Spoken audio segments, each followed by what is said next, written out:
lights at Homestead-Miami Speedway.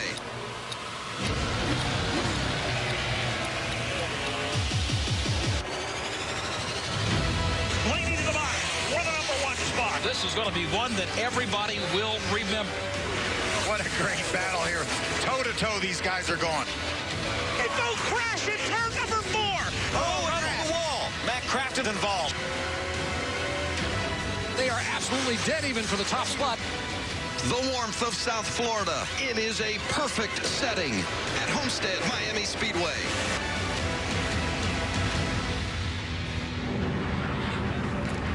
For nearly 20 years, we've crowned the series champion here at Homestead-Miami Speedway, but tonight, nobody's getting out of the way for anybody. The Gander RV and Outdoors Truck Series at Homestead-Miami.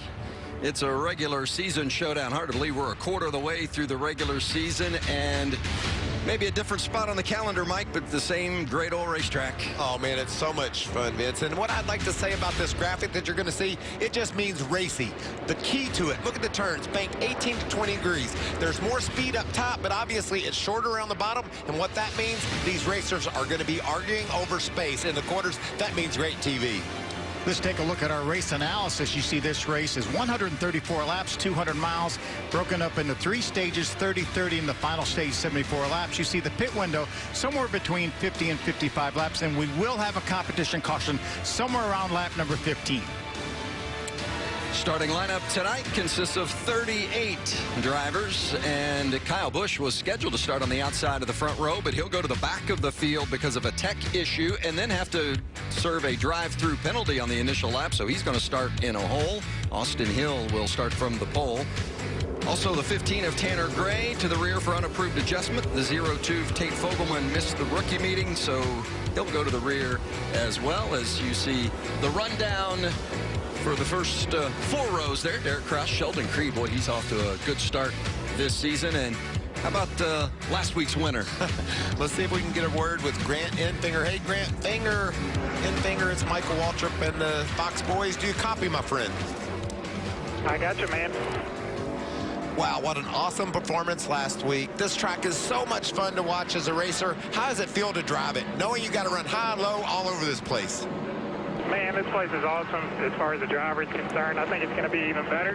Now that we're here in the middle of summer, we should be slipping and sliding that much more. So looking forward to it. Hopefully Jeff Hensley has us tuned up as good as he did last week. Well, it's sure fun to watch. Let me just tell you, if you need some motivation, look in that rearview mirror. Tim Duggar is on your trunk. He's in your bed. So how's that make you feel? Makes me feel pretty good. We're 1-1 with him being on our truck, so thanks for him being involved, as well as the guys at Champion Power Equipment and Farm Paint for being on. So hopefully we can give them all a good show tonight. All right, buddy, have fun. We'll be watching. Thanks, guys. Let's check in now downstairs with the 4th member of our broadcast team tonight, and that's our friend Matt Yoakum.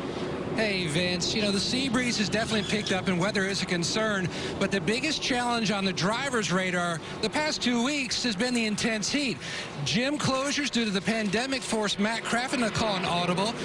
Instead of working out in a sauna doing exercises, actually he's headed back out on the road. Literally, Crafton owns a pavement sealing business. So for the past 2 months, he's been out in the hot 90-degree-plus heat with his crew doing some sealing, just trying to keep his body acclimated to the hot and humid weather, chasing that 4th championship. Vince? Thank you, Matt. Of course, last November, Matt Crafton did win the championship right here at Homestead-Miami Speedway. Here's the last 5 winners here. Of course, Austin Hill won the race last November. Matt Crafton won the championship, but some pretty stout names on that. Of course, Chase Briscoe now making his living in the Xfinity Series, raced earlier this afternoon. William Byron in Cup. And only one of those drivers on that list won the race and the championship, and that was Brett Moffitt back in 2018. There he is right there. Brett Moffitt will have a great CMRRoofingCompany.com Chevrolet for GMS Racing. There we see Matt Crafton warming up those tires. Tyler Ankrum in that red number 26 just ahead of him. And I'm telling you, we've talked at length today, guys, about who we think is going to win this race, and it's wide open. You'd have to give the advantage, I think, to Grant Enfinger. He's certainly shown the speed, but when you think about a slippery track, a mile and a half, who comes to mind? Austin Hill. Austin Hill, absolutely. And he won this race last year. Remember, we saw the Xfinity cars. We saw Noah Gragson dominate the end of that race, even though he didn't win up against the outside wall. Austin Hill won this race on the bottom of the racetrack here last year. Because it's not racing for the championship, will we see a different style of racing tonight? Yes, without a doubt we will. I talked to a lot of the competitors, a lot of the crew chiefs. You know, we don't have 4 guys racing for a championship. We're all they're concerned with is racing each other. They didn't race for stage points. They're all concerned with stage points. They're all going for this win. Austin Hill on the inside, getting ready to fire off from pole position, and we are racing at Homestead.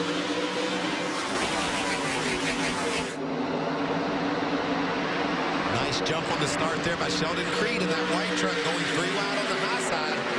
That's what you look for. There's just so many opportunities, so many different lanes here at Homestead-Miami, and they're going to take advantage of every one of them. How about the 21 of Zane Smith, that black truck on the outside behind that teal-colored number 99, running right through the middle there in 1 and 2. Zane Smith has just been terrific. Mike talked a little bit about him in the open. 11th, 6th, 3rd, and 5th in his 4 races this season. Pretty stout for the rookie. And I just want to tell you, he's my favorite driver so far. I mean, he did some moves at Charlotte that I just loved, and he has got what it takes behind the wheel to go from just a guy that's just we don't even know of, and now all of a sudden a guy that raced for wins week in and week out. We told you as we went through the lineups that Kyle Busch was going to have to serve that drive-through penalty after his issues in tech is related to his track bar mount. So there was Kyle serving that penalty, so he's going to be at least a lap down. Yeah, I think he's going to be right on the edge of the lead lap, maybe a lap down. It's going to be really close by the time he gets back up to speed. But it's usually when you go through the drive-through, it's a good thing, right? You get a burger, you get some fries and a shake. Not this time. Kyle's going to fight to stay on the lead lap. How about Ross Chastain, guys? That 44 truck right through the middle, maybe almost 4 wide for a moment. Well, and remember, we talked about Kyle Busch possibly being a lap down here at the start. Remember, Chase Briscoe was 6 laps down in the Xfinity race this afternoon and finished on the lead lap. That was amazing, and I would have never dreamed that he could do that, and that just tells you how wide open this racetrack is and what possibilities exist. And when we found out that Kyle Busch was going to have to do a pass-through penalty, somebody said, what's that mean? I said, it's going to be fun for us to watch. That's what it means. And plus, he's got a break here. If he can stay on the lead lap, he's going to be right on the verge of being a lap down. But if he can do just that, we've got that competition caution coming up that Phil talked about. He can get right back into competition. There's Sauter in that 13 silver Ford. Back to the 44 and the 19. The 19 is Derek Kraus. The 44, Ross Chastain. Now, is Miami Ross's home track or is Daytona? I would think probably Daytona, right? He's about 3 hours from home here in Miami, but it's the Georgia Watermelon Association on board with him this weekend. Yeah, and they're in Florida. How do you figure? There's melons everywhere. He's got Delaware melons at times and Maryland melons as well. And all right, now Austin Hill has the lead. But you saw running the wall just ahead of these two, Kyle Busch. He was able to get on and off a pit road and stay on the lead lap, only by about a half a straightaway, but that's big for Kyle Busch's chances tonight. And not that Kyle being a lap down would eliminate his chances of winning anyway, especially this early in the race, as you see Chastain and Ben Rhodes side by side. Chastain is moving forward. This is for 5th. I love what Phil pointed out. Austin Hill won this race running right on the bottom of the racetrack. That's the option for these trucks. They know there's a lot of speed out next to that wall, but there's also the ability to cut the bottom and be successful as well. Infinger looking strong again. Let's check in with Matt Yoakum. Vince, while that Hattori 16 truck won the past 2 races here at Homestead, that 98's been pretty stout too. You can see Grant Infinger working all over that bumper. Jeff Hensley told me they came back with the same setup. Going back to last year's notice, they got 2 free that final run, so they made it a little bit tighter this time, and he is sizing him up to take the lead. It is indeed right there on the bumper. Now he'll go to the high line as Hill goes to the bottom, and Sauter makes his move past the 24 of Chase Elliott. That's one of the guys you talked about, Phil, that needed a good run tonight. Johnny Sauter's pretty quick early, as you see Ross Chastain closing in on Sheldon Creed for that 3rd position. You know, guys, I'm not surprised that Sheldon Creed is running well. Remember, he came here a couple years ago, just a handful of races, and had a top 5 finish, running right up against the wall. Sheldon Creed is good at this racetrack. Hey, Phil, you know, you're leading the race. Supposed to be comfortable, right? Yes, yes. Watch Austin Hill enter this corner trying to shake the draft off of Grant Enfinger. Look at him working that wheel, just sawing on it, getting down into turn one. These guys have their hands full every inch of the way here at Homestead-Miami. Well, if that's the leader, you can imagine what it's like a little deeper in the field. Oh, no. There's Sheldon Creed with a problem into the wall. Well, that's a minor problem, Vince. It looked like he just scraped it, and you could see he didn't even lose any momentum. He came right back and tried to grab that spot back from Ross Chastain. These trucks are pretty durable. You can bounce off the wall. Unlike those cup cars, you get into the wall with a cup car and you're going to cut down a tire. Clint Boyer was telling us that today during the Xfinity race. Wow, look at that run down in the corner by Crafton. He just drove so much deeper in than Derek Kraus in that 19 truck. By the way, coming off of a great top 10 finish at Atlanta, this kid in the number 19 truck showing a lot of potential. We call that a slide job. 8th and 9th, Crafton and Kraus, and the 24 of Chase Elliott coming up to get into the mix. It's been fun having Chase Elliott in the field the last few races. Certainly has been fun to see both those guys, Chase Elliott and Kyle Busch at Atlanta, but they got their clock clean. The truckers took care of those boys. Yeah, Chase Elliott was only going to schedule to run a couple of races when they announced the bounty way back when. And he had so much fun that he expanded that schedule to probably 5 races now. Yeah, and he's got HendrickCars.com on his truck. So Rick Hendrick stepping up, giving some sponsorship. And you can see he's leading Derek Kraus there inside the top 10. Remember, a competition caution at about lap 15. It'll be halfway through this first stage, and NASCAR giving the teams the competition caution because they did not have any practice or qualifying. As you see that move there by Derek Kraus, and that's for 10th. Yeah, I'm worried about Moffitt. He didn't run well in Atlanta. He was 4th at Charlotte, showed speed there, but man, just haven't seen the pace for that truck that we're used to. And championship contender a year ago, champion in 18, but not off to a great start in 2020. Yeah, new crew chief paired with Chad Norris. They came over from the GMS Xfinity team, so that may take a little bit to get used to. Remember last year, Michael, Brett didn't really start off all that quick and then got through the summer 1, 2, 3 races right quick in a row. Austin Hill continues to lead with Grant Enfinger chasing in second. Hill won this race a year ago, and he's led them all so far here in stage 1. As you watch Kyle Busch, Kyle, remember, had to go to the rear and then serve that drive-through penalty, but did stay on the lead lap despite the drive-through penalty on that initial time by. And take note, though, Austin Hill was getting a lot of pressure from Grant Enfinger 10 laps into the race. But now that they've run a longer run, he's starting to drive away. That'll be an interesting thing to watch. Whether it's Sheldon Creed that you see here on the left of the screen being battled by Ben Rhodes, or Kraus and Sauter on the right, how these trucks respond after 10, 15 laps, that could be the key to victory here in Miami. And remember, that's what cost Austin Hill to win at Atlanta last week. He had great long run speed, but no short run speed, and he got beat by that 98 of Grant Enfinger. Well, he's got that long run speed again because he's putting up great lap times and driving away from the field in the lead. There you see Hill in that beautiful red, white, and blue number 16 with about a half a second over Grant Enfinger. Well, it should be no surprise that Hill is stout. That 16 team led by Scott Zipadelli, the crew chief. Of course, Hattori Racing Enterprises, they have won the last 2 races here at Miami. And he won both stages. He dominated here a year ago. And you can see, Phil, like you mentioned earlier, he loves that bottom. If he has an open track, he will go straight to the bottom.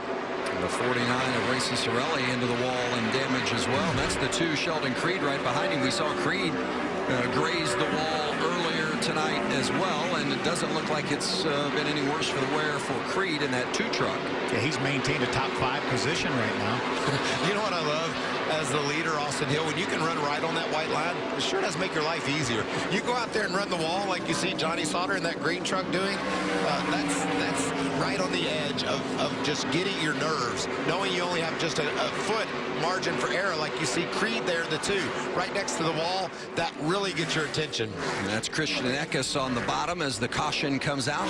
The competition caution here halfway through stage number 1. And you see the skies off to the east. It looks great to the east.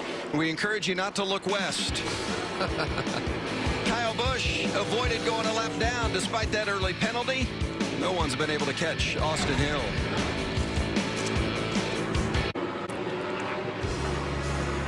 It's been an eventful beginning for Kyle Busch. He had to go to the rear and then serve a drive-through penalty, and now some repair on that right rear of his pickup. Yeah, we talked about running the fence, and that's one of the prices you pay for getting out there and using that wall, but the air between the truck and the wall to help your truck turn. Kyle with some damage, and you don't mind a little bit of right front damage, I don't think, Phil, but that right rear damage can really hurt you because your truck wants to lean on that air with that right rear.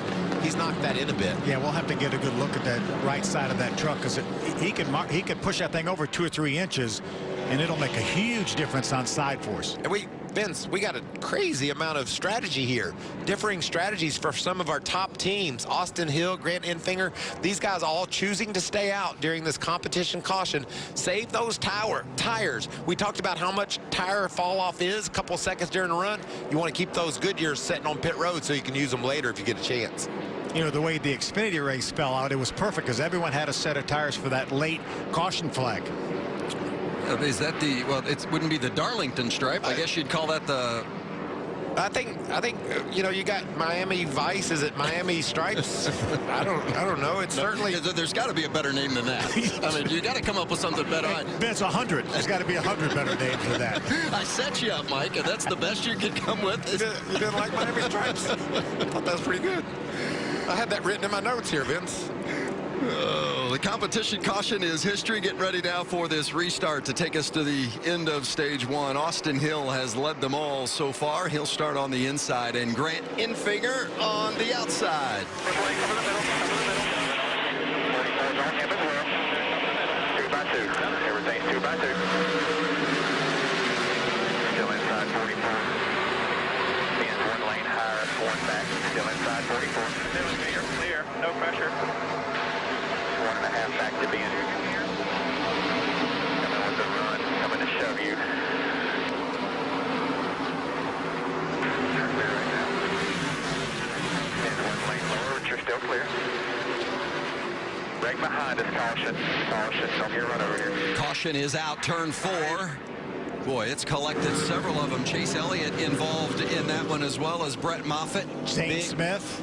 Big damage to Moffitt's truck. Yeah. Brennan Poole in that one. Well, there's Smith, the 21. 3 GMS trucks involved in that, Wow. at least. Some heavy damage to Moffitt's truck. Moffitt, of course, has won this race 2 years ago. Chase Elliott involved as well. Zane Smith. Oh, big. Oh, wow. That truck is, that's done. Yeah, that truck is killed. As is that one. So a couple of big hitters out of the race early. You know, when we were watching the restart and listening to the radio, seeing those trucks running 3 and 4 wide, I thought, that's beautiful. I mean, that's what racing is all about. But when you race 3 and 4 wide, obviously things can go wrong in a hurry. I was thinking while we were listening to that radio communication that we had maybe 4 or 5 options there on where to run on the racetrack. So you see Zane Smith out of the truck under his own power, stepping into the ambulance, and Brett Moffitt will have to do the same. Well, that's Zane Smith. We just talked about him in the open. He had really had a great couple of races, a big point move over the first 2 races of the season. These are some big-time stars that have been involved in this crash. I wonder if we can break down what happened here.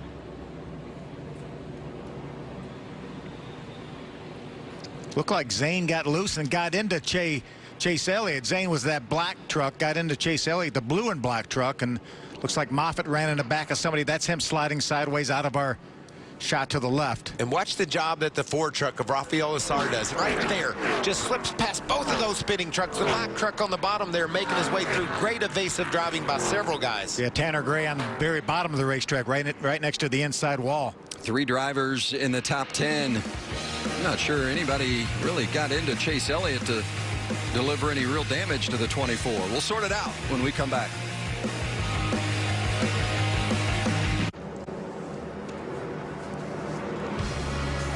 Under caution at Homestead in the Gander trucks, and the trucks are circled there and that are going to create this caution flag. Zane Smith and Chase Elliott. That's Elliott on the outside and Smith on the inside. Still hard to kind of tell what happened. Yeah, it looked like to me Smith just came up off the bottom, and Chase felt like that there was room to cut low in the corner, and when he did so, it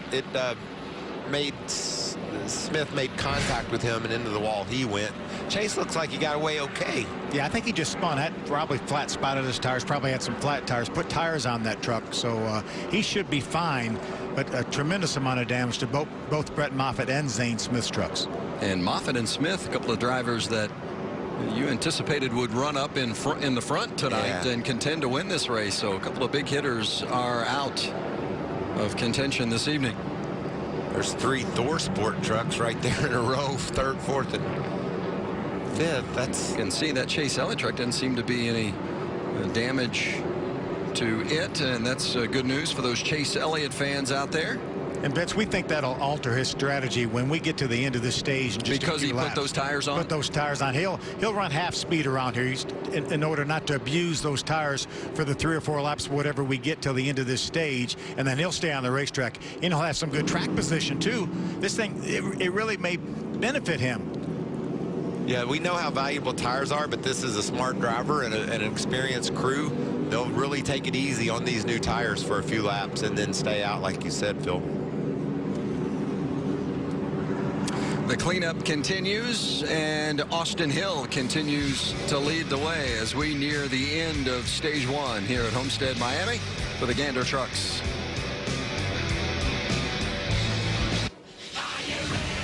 Friday Night SmackDown is all new every week on Fox. This week, newly crowned Intercontinental Champion AJ Styles celebrates his win, and we'll find out who his first opponent will be. SmackDown, Fridays at 8, 7 Central on Fox. Talk about athleticism. Those people can jump over you.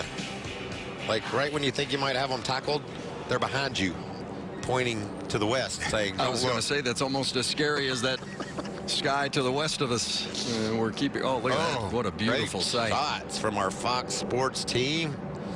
Artie Kempner and the greatest crew in all the world. Look at that view. So beautiful. You know, give us an opportunity to mention as well. The crew was in Martinsville on Wednesday, had to turn it around and get down to South Florida quickly and get everything set up, and that's a monumental task for all of our engineers and the camera ops and all the technical directors and so forth, and all of the tech people. 15 races in 30 days, I think they have to prepare for. Vince, when you say, as a race fan, which I'm a huge race fan, when you say 15 races in 30 days, I love it. I love that. Heck yeah. And then when you are part of the Fox team and you have to go home and reintroduce yourself to the family when you get home. Let's go to the care center and check in with Matt Yoakum. And both Zane Smith and Brett Moffitt walking out of the care center. So first, walk us through exactly what happened, Zane. Yeah, pretty much just ran out of talent, really.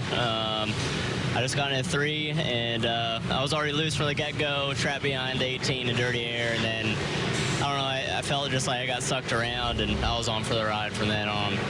Well, bummer night for him, and then Brett Moffitt, he's also come down to the care center. Thanks, Zane. Tough night, early exit. A lot of excitement coming in here for you, though. Yeah, we're really optimistic because we struggled last week with our Chevy Silverado, but Chad and everyone at GMS, I think, made good adjustments. We've struggled at this type of racetrack in the past historically as an organization, so we were a little bit better tonight. I wish we could have seen it through and made some adjustments and got, another few runs in, but rough day, and unfortunately I have one more tomorrow. Hopefully we can turn it around. All right, thanks. Definitely been one of his great racetracks in the past, guys. And you see the cup haulers are parking and finishing, getting their trucks and their haulers all lined up for the race tomorrow. Of course, another twin bill tomorrow with the Xfinity Series running a second time this weekend at Homestead-Miami, and the Cup Stars as well. Of course, you see it on Fox. There's Kyle Busch, little strategies on and off pit road. Well, we're going to have a shootout for this stage, aren't we? Yeah, and this truck and several others, Phil, that I think we saw pit, including Chase Elliott, and he will fall to the back because he pitted too soon. But they're going to be in no hurry to go when they throw the green flag.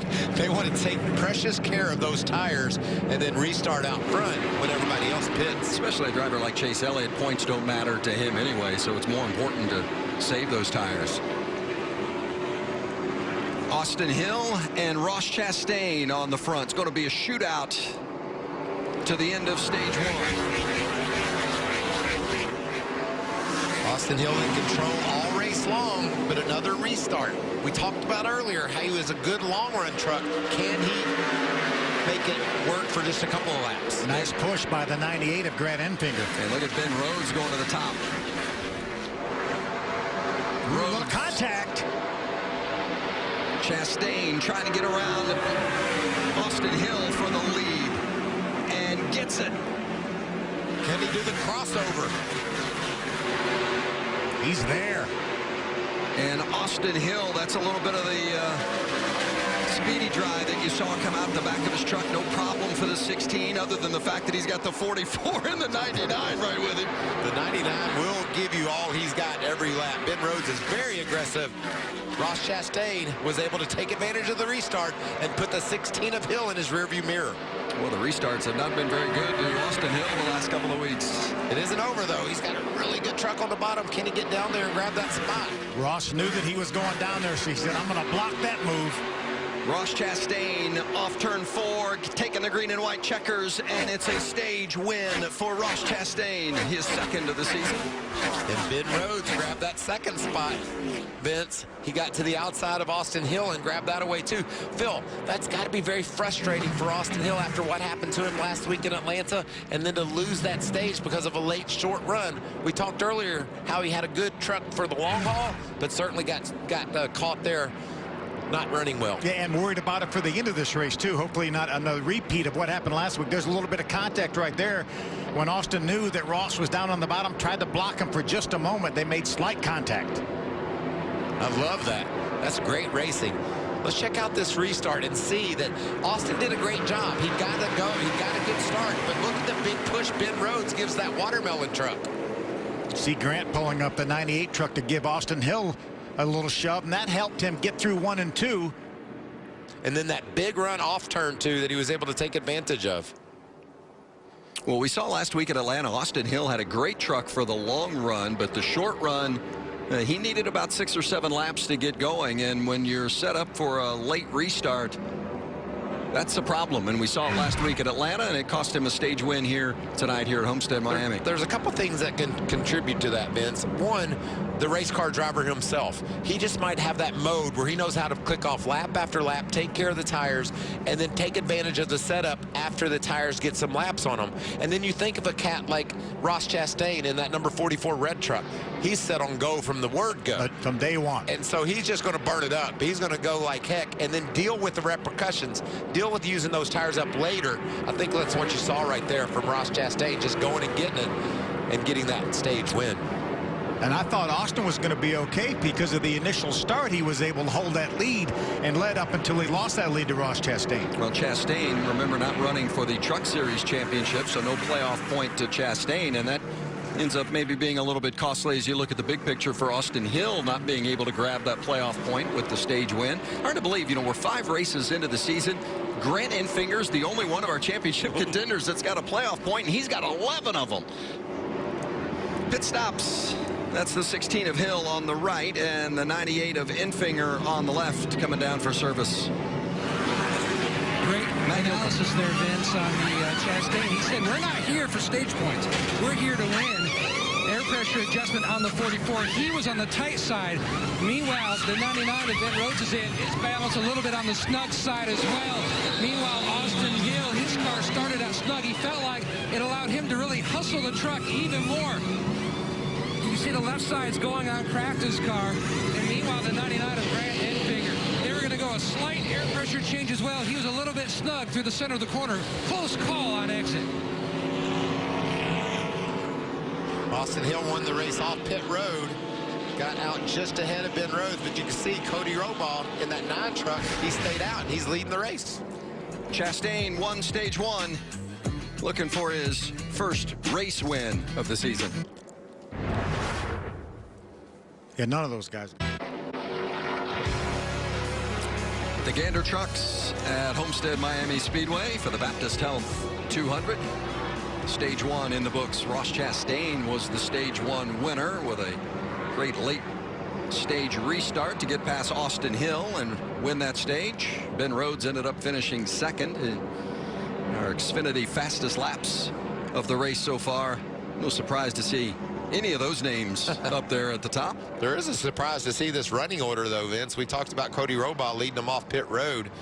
Guess he didn't get any tires, but then the 9 trucks in front of him stayed out, and we talked about that strategy as the weather is closing in, but I like the way it's looking right this moment. Remember, just have to get through the second stage for this to be official, and this second stage is 30 laps in length. The first 9 trucks stayed on the track there and will take those top 9 spots for this restart. Yeah. Christian Eckes on the outside, and that is the 45 of Ty Majeski, who will restart on the inside of the front row. I remember all those trucks pitted previous to the end of the stage. Yeah, Eckes and Majeski pitted back on lap 25. Weren't they in my hits at the top of the show? Guys that are on a row? Yes. They were. Pace car is off, and stage 2 is underway at Homestead-Miami. Nice push by Brennan Poole, propelling the 18 of Eckes out there. That's Poole on the outside. Ty Majeski down on the bottom, fighting for second, and Kyle Busch goes 3 wide around the top. Now to the bottom. Slingshots past Majeski and Poole, and that's Austin Hill right behind the 51 of Kyle Busch. These are going to be 2 of the trucks that will have to be contended with here. Look at Austin Hill trying to get underneath Kyle Busch. Battle for second between Hill and Busch. Busch has it for now. Hill looking, and they're both chasing Christian Eckes. Early laps of stage 2. Look at Austin Hill. He's beside Kyle Busch. I talked about his long-run truck, maybe an adjustment. Now he's a fast, short-run truck as well. Remember, Kyle had to start at the rear of the field and then serve a drive-through penalty, fell almost a full lap behind, and has been able to make his way back up, and as expected, running at the front now. In second behind Eckes. Kyle is on a streak right now. 2 races in a row that he didn't win. That's a headline. That's a headline. And as a matter of fact, since 2013, Vince, there's only been 1 time that Kyle Busch lost more than 2 races in a row. Well, he's got his hands full tonight, Phil. You can see Austin Hill is all over Kyle Busch trying to take that spot away. And Christian Eckes, his young teammate, is up there leading the race. Remember, Christian Eckes came here last November, finished 3rd, and won the Owners' Championship for KBM. Watch this move from Kyle Busch on the right-hand side of your screen. He restarted 9th as he has taken the lead from Christian Eckes. Did he learn that move from Zane Smith? That looked like what Zane did to him at Charlotte just a couple weeks ago. So the great move from Kyle on the right-hand side of the screen, and the great move from Kyle on the left-hand side of the screen. It's all Kyle all the time when we go truck racing, and he's out front right now. But I'm going to take Austin Hill against Kyle Busch tonight. I think Austin has his number. Kyle, the winningest driver in Truck Series history, 57 career victories, as Eckes looks to the inside of Austin Hill for second. And look at Ross Chastain Chastain is up on the top. Mike, are the trucks different than the Xfinity cars or the Cup? Oh, some serious debris out on the racetrack. One of those trucks, I believe it was hit Eckes. that debris. Was it Eckes? I think Eckes in the 18 truck hit that debris. Mike, I was going to ask about being how close to the wall. Whoa. Truck, Xfinity, Cup. Is there a difference because of the type of vehicle and how close they need to be to the wall to get the most out of it? Well, we saw Kyle Busch run one of the fastest laps of the race, and he ran his right next to the wall. Austin Hill ran the second fastest lap of the race, and he ran it on the bottom. I don't think there's much of an advantage. You see, Vince, how the right side of that truck hangs out? I think that maybe hurts you running that wall so much because the back end is hung over quite a lot. There's the debris that we saw the trucks kick up. But as I said earlier, see Kyle Busch's spoiler on the right hanging out to the right.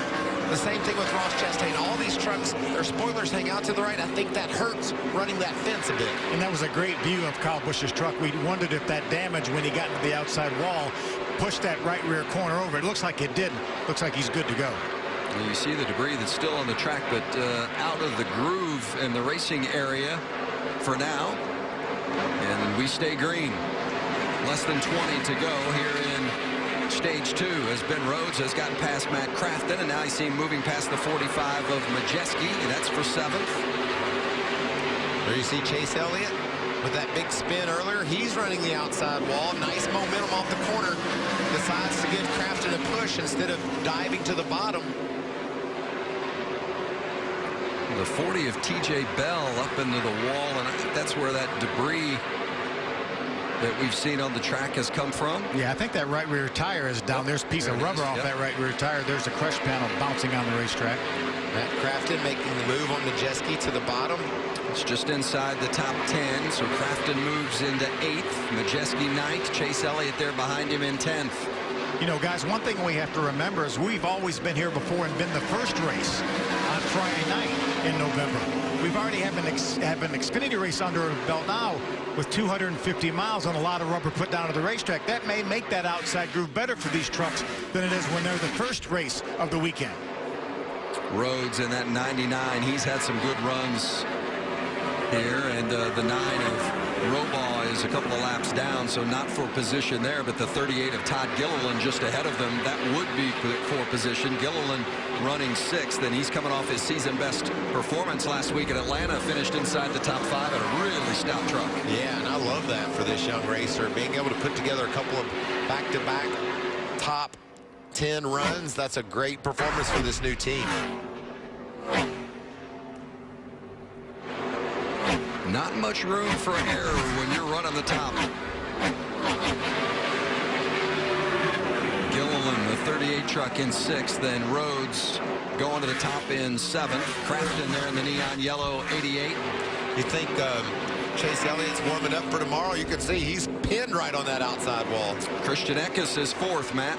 He was concerned about that debris that we showed on the video. His spotter, Tony Hersham III, had a good eye of it as well. Told him, you hit it square on, shouldn't be any damage. Now X is telling Rudy Fugle that the truck is just too free on entry. They're telling him just to back up your corner to try to help the entry to cut through the center.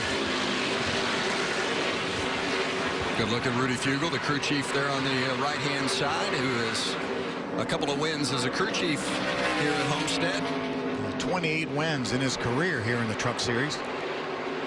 But what a big performance it was for this duo last fall, right? Getting that owner's championship for Kyle Busch Motorsports. But that's how much confidence they had in this young man, Christian Eckes. There's a great view. There's Ben Rhodes. You see Ben Rhodes running the top of the racetrack, right? Well, we watched Chase Elliott early. We'll see if he now goes to the bottom and try to get by Ben Rhodes. But when he's running the top, watch how high he is. Watch how close he is to the wall. That is running the top. And the guys tell me, Chase Briscoe was telling me, Michael, that there's some grip the last 2 or 3 inches next to the wall. That's when you feel that buffer of air pushing that truck straight off the wall. And Chase Briscoe today in our Xfinity race on Fox, he needed all those 2 or 3 inches of grip up there. Made up 6 laps to finish on the lead lap. I didn't know that was possible. How about Ben Rhodes taking a challenge to Todd Gilliland for 6th? And Chase Elliott keeping a close eye on him. We're going to break, but you won't miss a thing. Going to keep it side by side and going to keep on trucking from Homestead-Miami Speedway. I am the one. The intersection of chaos, karma, love, legacy, family, and flag. Back with one thunderous return. I am the future, and I am now.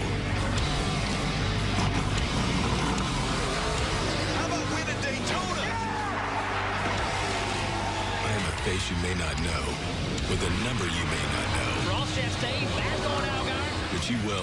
Trust me, you will. I am going to make sure my name will be the one you'll remember forever. I am the NASCAR Xfinity Series. I am NASCAR. Motorcycle riders love the open road, and Geico loves helping riders get to where they're going. So to help even more, Geico is giving new and current customers a 15% credit on their motorcycle policies with the Geico Give Back. And because we're committed for the long haul, the credit lasts your whole policy term. The Geico Give Back, helping riders focus on the road ahead. Getting to know you, getting to know you.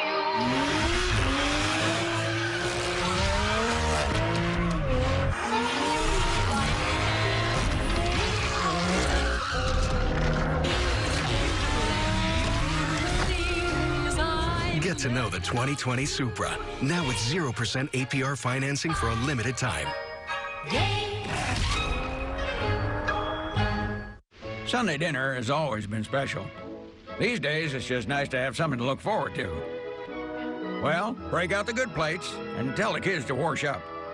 Because it's Sunday dinner, even if it isn't necessarily Sunday.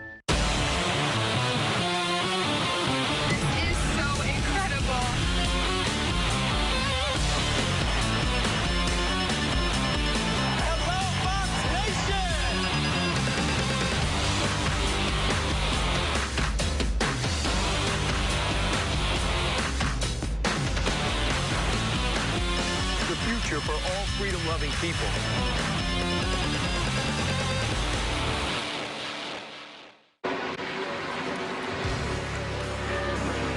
Back at Homestead-Miami Speedway, under 10 to go here in Stage 2. Kyle Busch continues to lead the way by about a second and a half over Ross Chastain. While we were in that commercial break, you saw it side by side, and Chase Elliott grazed the wall just a bit. Let's crank it up McDonald's style, shall we?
Remaining in Stage 2 as Kyle Busch continues to show the way, but some good battles around the racetrack. There's the 52 of Stuart Friesen getting past Matt Crafton, and Crafton in the wall. Got an issue for sure.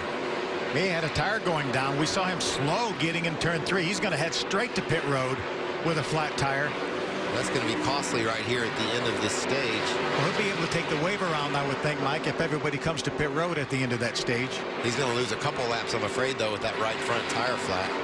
Matt was running 10th, last year's series champion, former winner here at Homestead.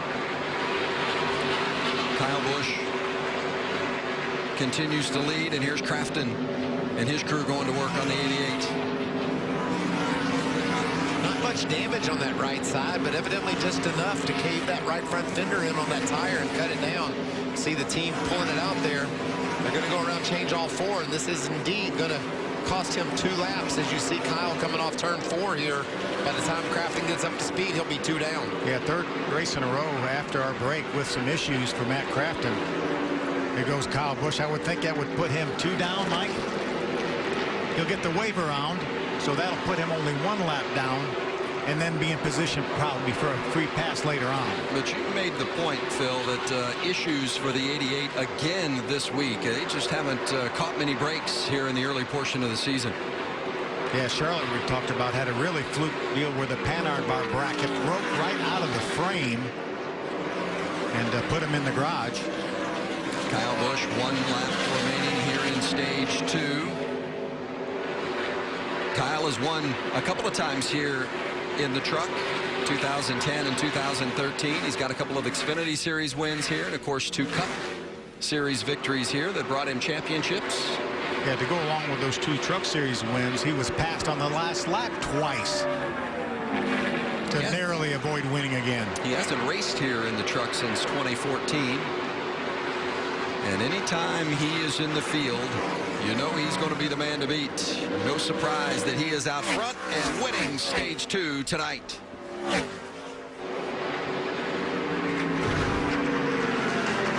Fifth stage win for Kyle Busch in 2020. And the 19th of his Truck Series career, both the most in series history.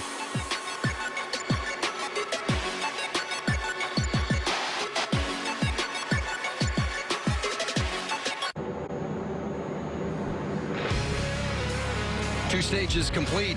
Oh, look at the lightning off in the distance. Is that to the west, Vince? The storm has been lurking, but we are 2 stages in, so officially it's a complete race, but we still got some racing to do here with this final stage.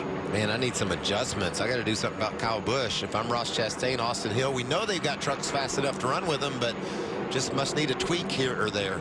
Chastain won stage 1 on a late stage restart battle with Austin Hill, and then Kyle Busch won stage 2 and did so comfortably. It's amazing, though, the minute changes that these crew chiefs can make that can really affect these trucks in a big way. It can be done with air pressure. It can be done with a little wedge or a track bar, and that's what these players, these crew chiefs, are all trying to play here. What's the right move? If you just joined us, Zane Smith and Brett Moffitt both out of the race already after an accident earlier in the event. As you see, Ross Chastain going to get a chassis adjustment on that red 44. Christian Eckes, the 18 truck's going to get a tear off in 4 tires for Rudy Fugle. No adjustments, so they are making a slight adjustment maybe in the right rear corner. And each one of those tires they put on, they can change the air, which can change the way these trucks handle. They use every tool they have in their box to get the job done, Matt. And already going to work on the left side of the 16 truck, and basically he was saying it felt like that it was hitting a patch of ice and it grip and then it lose again.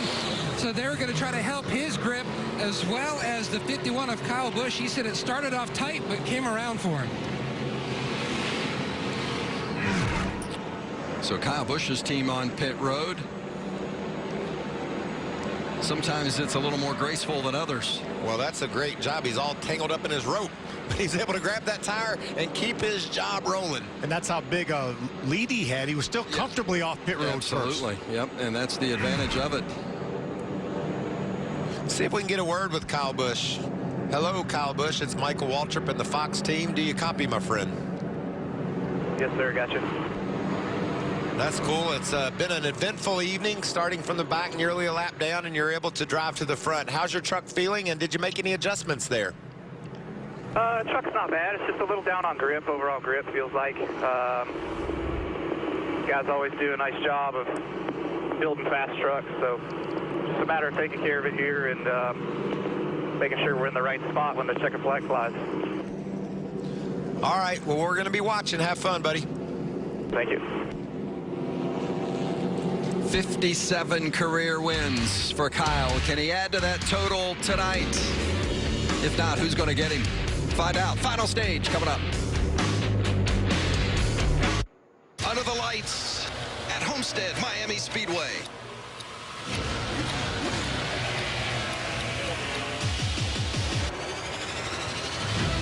Leaning to the bottom for the #1 spot. This is going to be one that everybody will remember. The warmth of South Florida. It is a perfect setting at Homestead-Miami Speedway.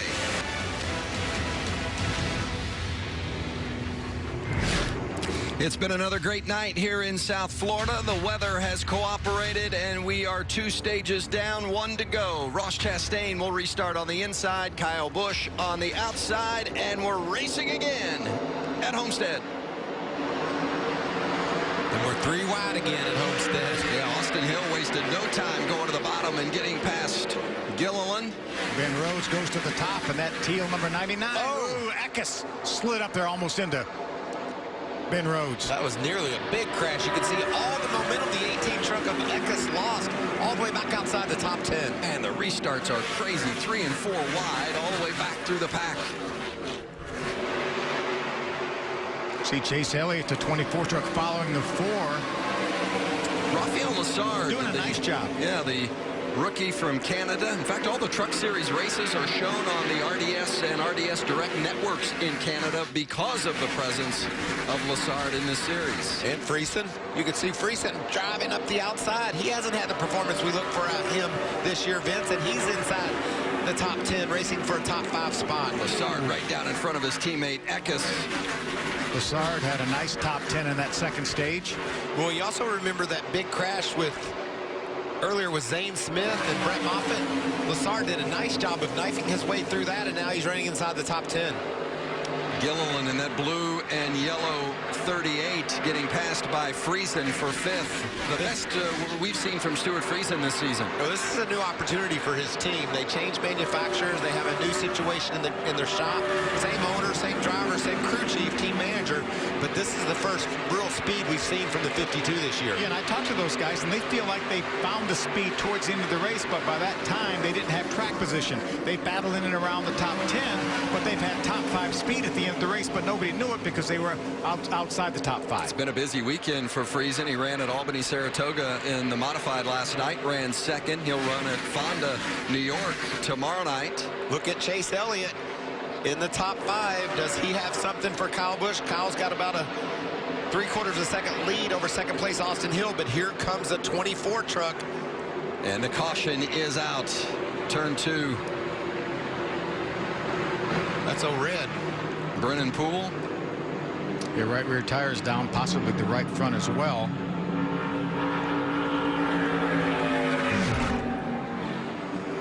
Watch Chastain in that 44 and the 18 of Eckes, and this is why Eckes loses all that momentum. Man, the air, plus a little assist from the right rear fender, it shoved him right up the track, and you could see Eckes had to get out of the gas in that black truck, and here comes the whole world.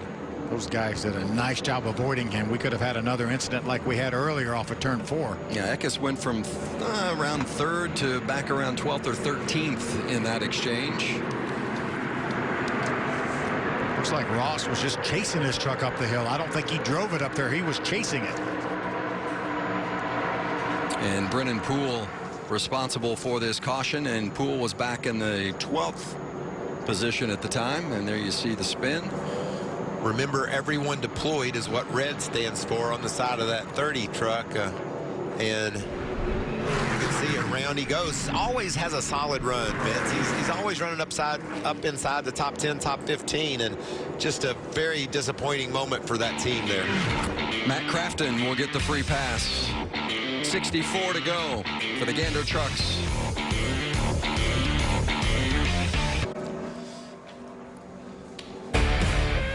NASCAR fans, got a couple of great races coming your way tomorrow from here at Homestead-Miami Speedway. First at noon Eastern over right here on FS1. It's the Xfinity Series. Can Harrison Burton do it again tomorrow? Then at 3:30, the NASCAR Cup Series continues with the Dixie Vodka 400 live over on Fox and the Fox Sports app. Boy, it's been fun. A couple of races today, a couple of races tomorrow. How about that 38 of Gilliland, Matt? This young man just continues to impress. Think back to Las Vegas. He had a 7th, but he had a 4th place finish in Atlanta. They're really looking to build on that momentum. And he just felt like that they needed more grip. It's been a little bit of a work in progress, but he's holding station right up there. But the biggest thing is that he opened up his entry on the previous run. And guys, this is one of those great racetracks where you can really move around to try to adjust your truck to different spots of the track because you've got so many different grooves. Well, and we've seen it especially on those restarts. They have been crazy, just as expected. And if we get a late race restart, as we had last week at Atlanta, you never know what's going to happen. Who do you like so far, Mike? Well, I mean, it's obvious Kyle Busch has the fastest truck, but man, there's so many people that are just hounding him, and I love Matt's report on Todd Gilliland. Such a fun guy to watch race. And then Raphael Lessard, the Canadian, and also Stuart Friesen. There's a lot of guys that needed great runs tonight, and they're all getting them. What a competitive race it's been. Watch this restart. They're going to be 3 and 4 wide. Things to get crazy. Guys, let's don't forget Austin Hill. Remember, he won this race last year. He dominated Atlanta last week till a late race restart. They continue to work on that truck. No, we're going to have another pit stop here, so that could change things up as well. Well, and Austin Hill driving for Hattori Racing. Of course, that team has won this race the last 2 years in November each season.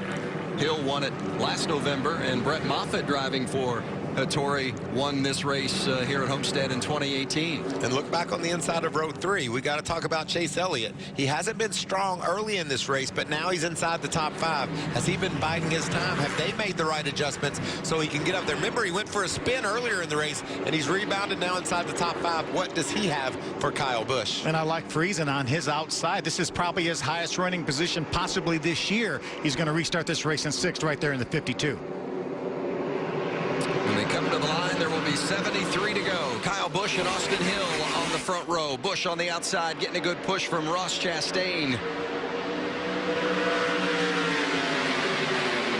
That gave a nice push from the 99 of Ben Rhodes up on the back of the 16 of Hill, and look how close that got him to Kyle Busch. 3 wide with Chase Elliott in the middle.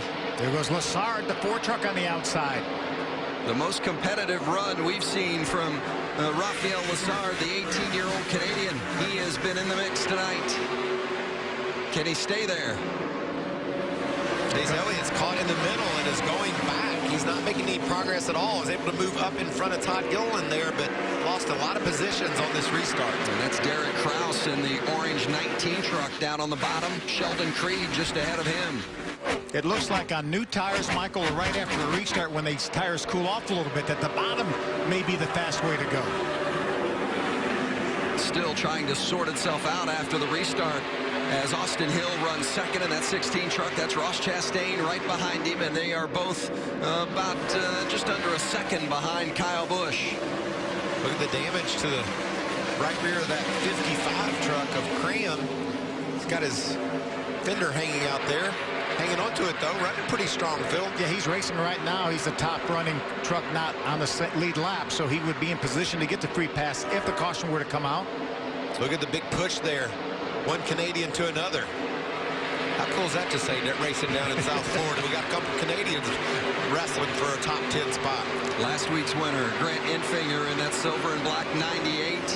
Enfinger running in 8th. That's Elliott just ahead of him. Remember, Grant Enfinger spent extra time on pit road, made a second pit stop to repair some damage to the right front fender. Really doing a nice job. Elliott into the wall. Chase overstepped the edge again, and into the outside wall he goes. Seen that a couple of times tonight. We've talked about how hard it is to run these trucks right out to the next to the outside wall. If it was possible to do it without hitting it, Chase Elliott would be the guy to have you try to do that job, but he's just run so close to it and stepped over the line a couple of times. I think he's going to spend a lap or so feeling it out to make sure it's underneath him, and then he'll go back at it. As Spencer Davis, the 11 truck, who's had a nice run tonight, pulls to his inside. Yeah, he races behind Tom Majeski. Maybe that's the last time Chase says, I'm hitting that wall. I'm going to run the bottom of the rest of this race. I don't care what. I'm going to be about 50, 60 feet away from that wall here, that corner. A couple of Dawsonville, Georgia drivers right there together. Elliott and Davis.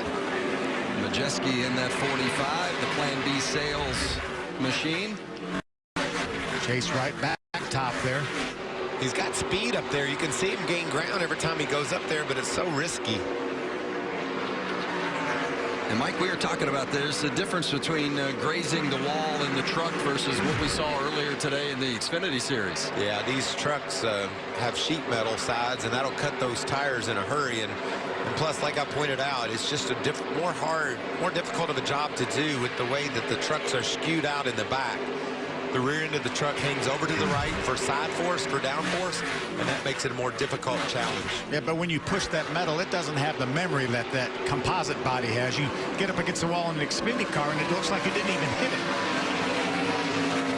it. You can see where it's pushed that right rear corner and Chase's truck over, Mike.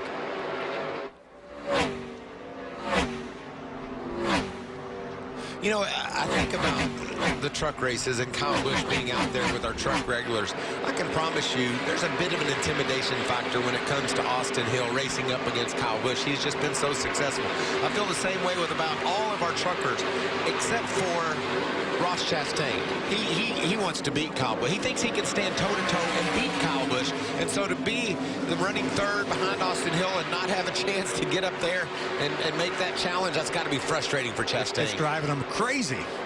But Kyle Busch has earned that little bit of extra advantage with all he has accomplished throughout his career, not just in the Truck Series, of course, but Xfinity and a 2-time Cup Series champion as well. You win as many races as Kyle's won, you're going to have a little extra swagger that gets you something out there on the track compared to some of those younger drivers that come up and race against you. What about Raphael Lessard, his young driver from Canada, doing a nice job running in the top 5. That's what I love about the Truck Series, is when you find a kid like that that just seems to get it. He can get behind the wheel of one of these trucks, and no matter where you go, be competitive. It would be a big result for Lessard. His average finish just in about 20.8, just under 21st this season, and they have a lot higher expectations than that, Matt. You talk about the learning curve. Las Vegas, Raphael said, was huge. Remember, he crashed there, but he had the speed. And the biggest he uses, yes, you've got time in the sim, but he loves to watch the onboard cameras from Kyle Busch. He learns from the master. There's so many small details that you can pick up watching film. And think about it, Michael and Phil, if you guys had had that opportunity when you guys started back in the 80s, man, what a learning curve. That would have sped it up for you. Well, Matt, we would have, but he wasn't born yet when we were back in the 80s. Yeah, I think I'd have probably won way before 462 tries had I had a little 461? Yeah, maybe 450s. But I have a little bit of technology on my side. That would have been nice. Whoa, Tanner Gray really loose there in the 15 truck. Watch this battle. I mean, this is, all over the racetrack. There are these types of confrontations. Every lap. Kraus and Tanner Gray connecting there. That's back outside the top 10, 13th and 14th. And sometimes it's harder for the spotter when they're 3 wide like that. And that was the case. It looked like Derek Kraus didn't realize that they were 3 wide. As we take a look at Christian Eckes. Remember, Christian Eckes came to pit road for an adjustment on that last caution flag. That's why he's back out of the outside the top 10 right now. And for 5th, Enfinger just put it right up in front of Friesen there. Let me tell you what, that spotter might have said clear, but if I'm Grant Enfinger, I don't know if I'd have believed him or not, but he made it work. What a great move. And remember, you pointed out, Phil, Enfinger was on pit road with an extra stop earlier, and now he's battled back to a top 5 spot, so he's got a really fast truck. This has been a good track for Enfinger. Top 10 the last 3 times here at Homestead, including 2nd a couple of years ago. Enfinger has already won twice this season. He's won 2 of the 4, and that's been big for him because last year he won the regular season title, but he didn't win a race. So to come out, win the season opener at Daytona, but then to back it up last week with that great restart and the finish, the victory at Atlanta, huge for that team. I talked to his crew chief, Jeff Hensley, today, and I said, what about making it 2 in a row or 3 out of the first 5? He said, man, that really sounds good. They were very optimistic coming into this race, and obviously justifiably so. And one of his teammates at ThorSport, Johnny Sauter, they were DQ'd from a top 20 finish last week after tires were confiscated. They took a set of tires from teams from each of the manufacturers, and they do a dunk test to make sure that there's no funny business going on with the tires, and the 13 did not pass. Sometimes they want a little escape for air in those tires to help the handling of the truck or the car, depending on what series you're racing in. That's essentially what it was, Vince. These right front tires will probably gain, what, Michael, wouldn't you guess, maybe 20 pounds over the course of a run? And what's been popular over the last few years, although not legal, is people will put little minuscule holes in the sidewall, maybe 10 thousandths, maybe multiple of 10, several holes. And apparently that possibly is what they did. Whatever the case may be, when they dumped that tire in water, air escaped from it, and NASCAR said no go. How did you do it when you guys were back in the series? We poked holes. You can see Christian Eckes.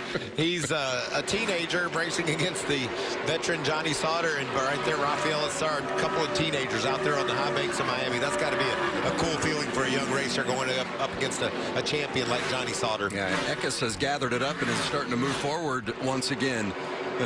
To the top 10 is Christian Eckes after falling back. He's now running 9th. Less than 50 to go at Homestead.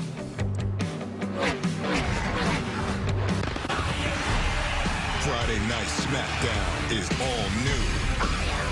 You gotta be kidding me! All the action. Here we go! The drama. Oh my God!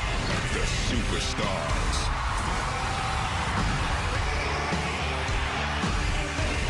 All new Friday Night SmackDown, sponsored by Progressive at 8 Eastern on Fox.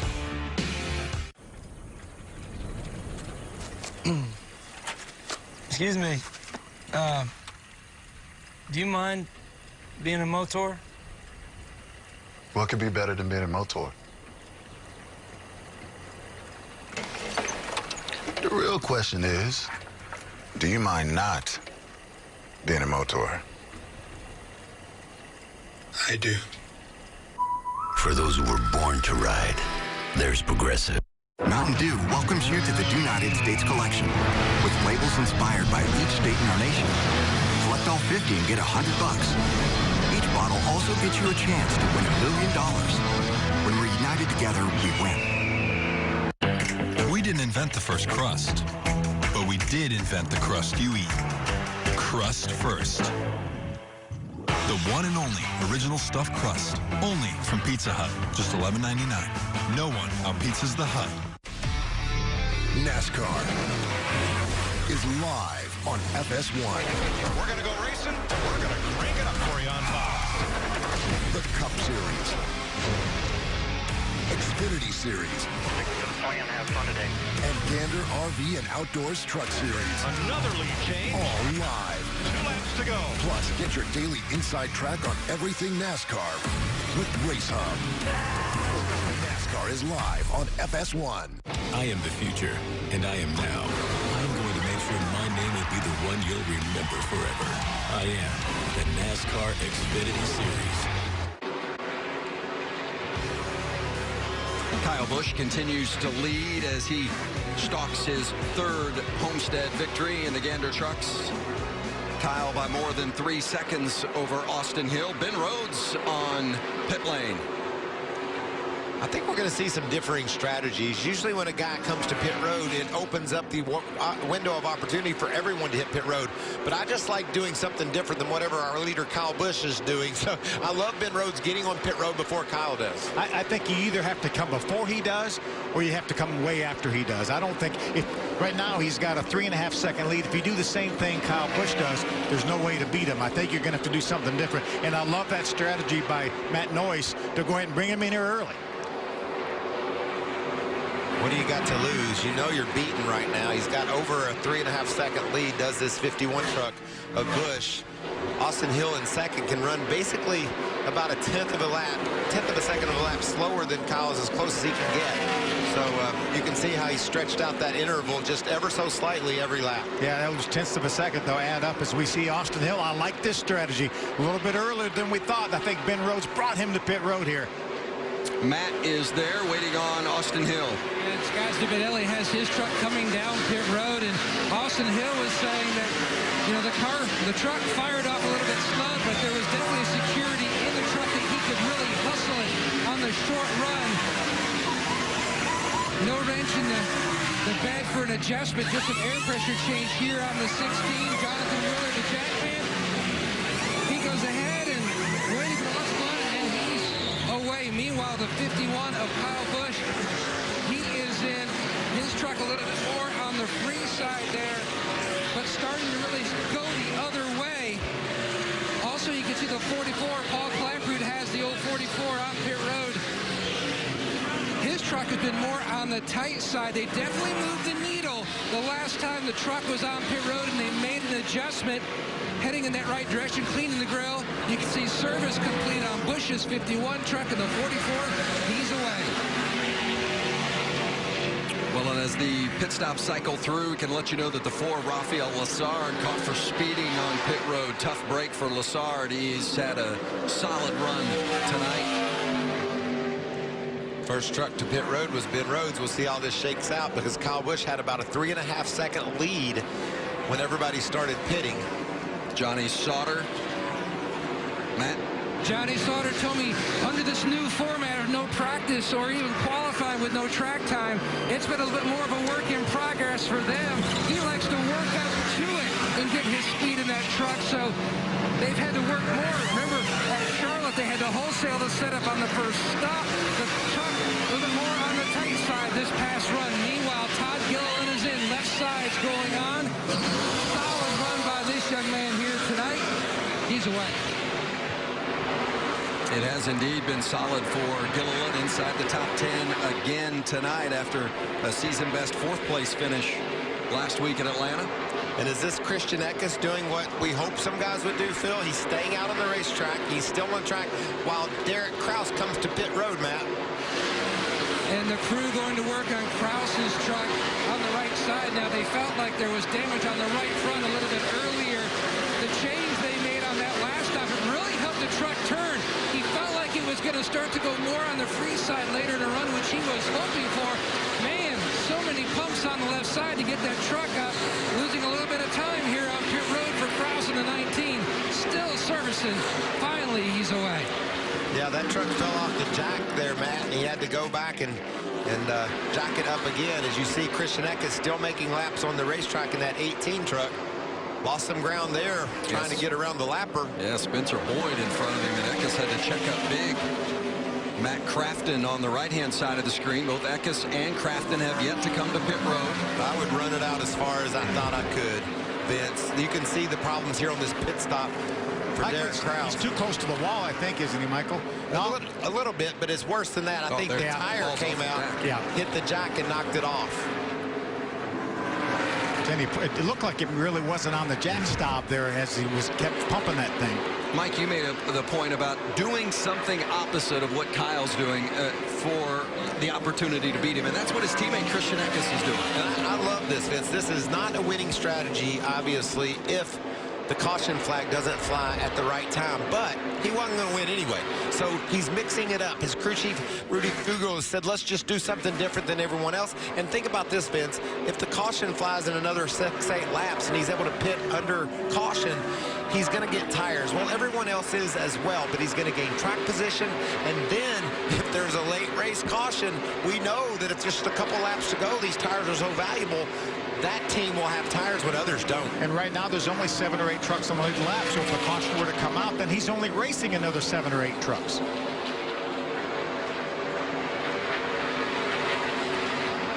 So about 2 seconds difference between Kyle and we don't care about that. Well, that's the difference between the tire. I mean, that's what those tires matter, right? I mean, we don't care about that right now. We're just going to run it as long as we can. Fill it up with gas and get new tires on it, and then hope for another caution. Yeah, Christian right now will be one of the slowest trucks on the racetrack as our leader with all these guys with fresher tires. And that's part of the strategy. They know that, but they're just taking a chance here to try to get in a better position to do something with this rascal. Kyle is in 3rd, and Eckes and Crafton, the 2 first and second that have not yet come to pit road. That was Chase Elliott unlapping himself in case the caution were to come out. Chase now makes it 8 trucks on the lead lap. This is smart. And I will tell you this, Phil, it's really smart. It probably ain't going to work. But it's worth a try, though. That's right. It's getting down to crunch time. Taking care of business on pit road and on the track.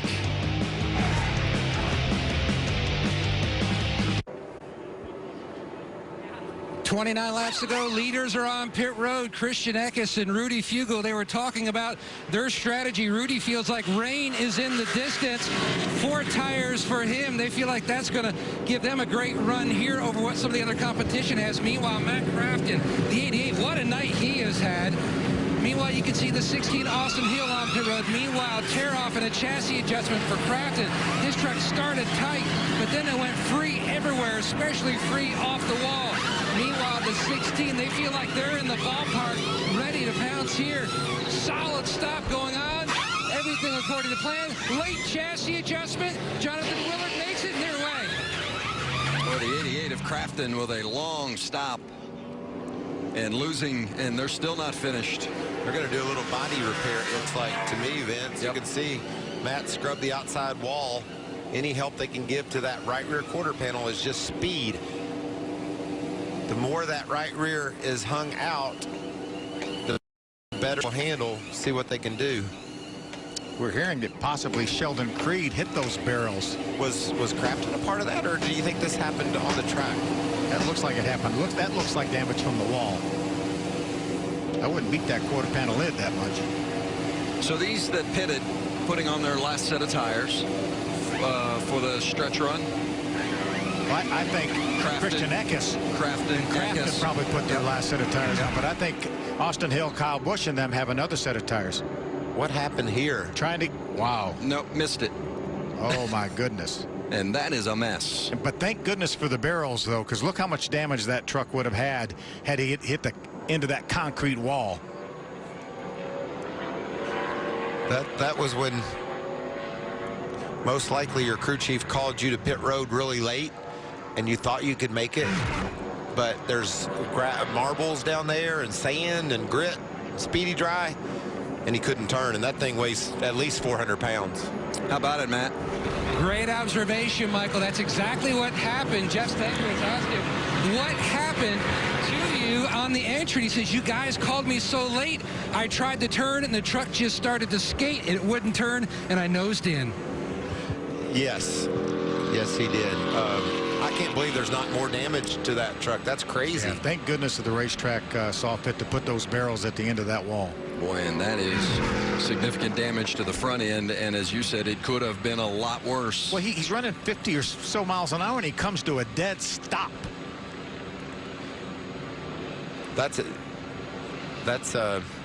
Wow. That's just the answer I would have given if I was Sheldon. Y'all called me in too late, darn it. And it creates a mess as well on pit road. In fact, they're going to stop the trucks over on the backstretch. I hit the end of pit wall at Rockingham one day, and there were water in those barrels, and when I hit it, the water flew up and came down in my car, and I thought, oh no, I'm bleeding to death. I didn't know how I got all wet. Well, we're thankful to have you here, but it explains a lot, Mike. Yeah, it explains a lot. We're going to step away for a moment, come back, and it's going to be exciting to the finish. 27 to go for the Gander trucks at Homestead-Miami.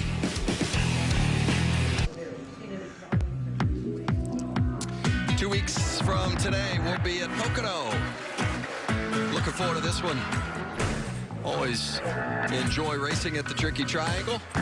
Such great competition, and that long front straightaway with these trucks, the way they draft, you're going to see 4, 5, even 6 wide down the front straightaway. What great competition we see at Pocono. Yeah, one of the most intimidating corners in all of racing, the tunnel turn at Pocono. And these truckers just run it wide open, and that's a handful. Can't imagine, Phil, if as a former racer, you or I, they said, when you get over the tunnel turn, just don't let off. I'd be like, yeah, right. It's a dead left is what it is over there.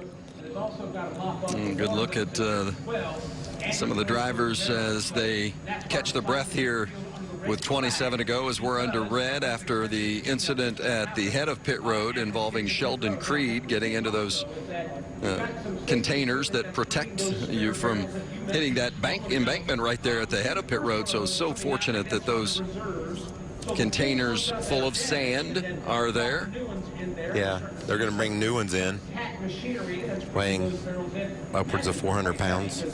As a driver, do you welcome this break, Mike, or do you wish that it just was continuing? Is this disruptive to what you're trying to get a rhythm, or? Bit circumstantial, wouldn't you say, Phil? You know, there's some guys that are thinking that this is a nice place to regroup and get ready to go again.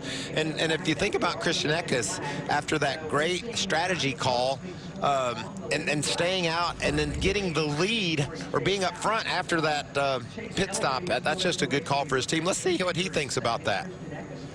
Hey, Christian Eckes, it's Michael Waltrip in the Fox team. Do you copy? Yeah, man, I got you. Hey, man, Vince posed the question. I'm wondering, do you welcome this break, or are you frustrated? You want to go?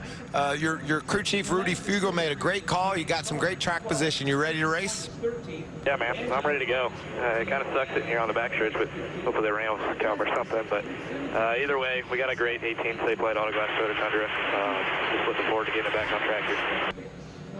All right. Well, great call by your team. Take advantage of it. Good job, buddy. So there you have it, Vince. It sucks. And if we asked a few others, maybe, as you said, you know, different strokes for different folks. Maybe some are catching their breath and enjoying the break. Some of the older fellas maybe might like a little break here, Vince. I mean, Eckes is a teenager. Of course he wants to keep going. Grant Enfinger, who's, what, 29 or something like that?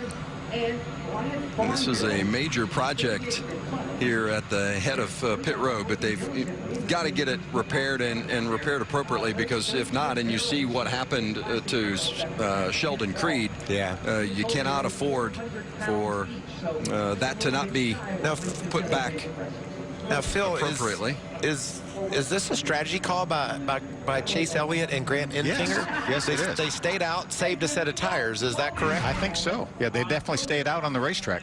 Here's what happened to Sheldon Creed.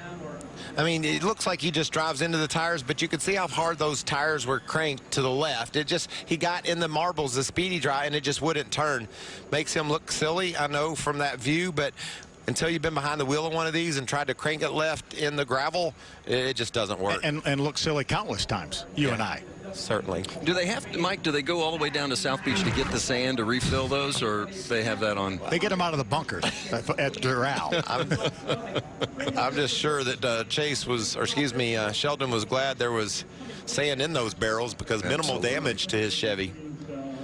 You guys want to ask Chase Elliott? There seems to be a strategy play like we talked about, Phil. Hey, Chase Elliott, it's Michael Waltrip and the team in the Fox booth. Do you copy? Sure do. Well, that's a good deal. Is this a strategy play, staying out here, saving those tires? It's been an eventful day for you. Are you having fun? Yeah, it's been definitely eventful. I've driven in the wall about 4 times, so don't do that, those of you that are going to come race here down the road. But, yeah, we're just trying to save a set. We think that's our best shot of having a chance to win. We're obviously a little off, so just trying to give ourselves a chance here if we get a caution later on. Yeah, I love doing something different than Kyle because you're going to just run second to him if you do what he does. You've made that play. Can you tell the viewers at home how difficult it is to run a couple inches off that wall and not run into it every now and then? Yeah, it's a challenge for sure. These things are different too. Obviously, I've struggled with that this evening, trying to get that dialed in. So, yeah, hopefully things go in our favor here later on. We get a caution and try to get the old HendrickCars.com Silverado a chance to win later. All right, bud. Thanks for your time. Have fun. We'll talk to you later. Yeah, appreciate it. Here's a look at the 98 of Grant Enfinger, winner last week at Atlanta, looking to go 2 in a row, and Matt's caught up with his crew chief. He'd love to have that 3rd win of the year. And Jeff Hensley, small adjustments really all night long, so you've been right there. But now you've got a dilemma. Which way are you going to go here on strategy? Right now, that's a big question. You know, if we restart, we have to restart a tail end along this line. I don't want to waste my stickers. Right now, we're trying to figure out who's going to get a wave around and who's not. Set of tires with about 15 laps to go would be huge, and I think that's really our only chance of winning this race. I think we can get a top 10 the way we are right now with the tires we got. We only got 8 laps on them. But, you know, we came here with a farm paint truck to try to win this thing. We've struggled on pit road tonight. Our right front's not dropping out like it should. No fault of the guys over pit wall. They do an excellent job week in and week out. But we didn't get any practice, didn't catch that. It's on me, it's on us here, but the truck's been awesome, fast all night long. I think probably a top 3 truck like we were at Atlanta. So I don't know. We'll see what happens, but it's going to get exciting here in a few minutes. I love hearing him say, well, we can go for the top 5 or we can go for the win. And you want to go for the win. You guys have had such a stellar year so far. Oh, absolutely. I mean, you know, I don't want to use up all my luck here, but if we could get a caution with 15 to go and not have to start at the tail end along the line, we might make a lot of people look stupid here. So, but on the second hand, we might look stupid ourselves here. So that's the good thing about having 2 wins in the bank so far. We can gamble a little bit. So we'll see what happens here. When they get us started back here and give us 1 to go, we'll see who gets a wave around, and we'll go from there. All right, thanks, Jeff. Yes, sir. Either way we go, it's going to be exciting. That's awesome, too, to see these guys changing up the strategy. I'm glad we called that, Phil. Now we don't look stupid. How about the team of the 98 team of Grant Enfinger? 11 playoff points this season. You know how big those playoff points are once we get to the postseason. The rest of the field, 0. 11-0. He's winning the playoffs right now, and that's just incredible what the job that Jeff Hensley and this team have done, and Grant behind the wheel stepping up and doing what he did at Atlanta. I mean, he started off the season with a big win in Daytona and then followed it up at Atlanta. That was awesome. Yeah, remember, you carry those playoff points all the way through. Here's a good sign, maybe starting to roll a little bit. Come back to Homestead for the finish.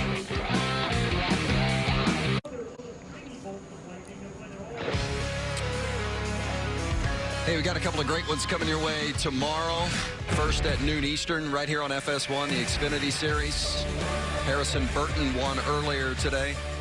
Then at 3:30 over on Fox, the NASCAR Cup Stars will roll it out for the Dixie Vodka 400 on Fox and the Fox Sports app tomorrow afternoon, 3:30. That's a good Sunday for me, Vince. It's going to be some great action. I can't wait to watch these Cup guys go at it tomorrow. Yeah, the only thing better than a race a day is 2 races a day. I'll take that. Hey, Angela Ruck's having a good run, working on a season best performance. She's just inside the top 15. Yeah, she started back in 30th and has been running among the top 20 all evening, so a solid run for her. Jen Jo Cobb, also top 25. She's just 1 lap down. I'm interested to see, sort of like Jeff Hensley, how many of these trucks are able to wave around.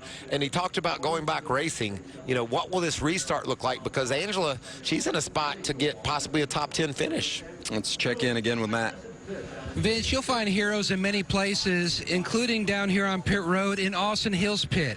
7 years ago, former Clemson Tiger Jonathan Willard, now a jackman for Austin Hill, was on his way to the Tennessee Titans training camp when he spotted a woman and 3 kids in a burning car. He didn't hesitate, jumped to action, and pulled all 4, including the family dog, out of the burning car and to safety. He's a special Clemson Tiger to many, special to so many here on pit road. Just an ordinary guy doing an extraordinary brave thing. Very cool. Indeed. Great story, Matt.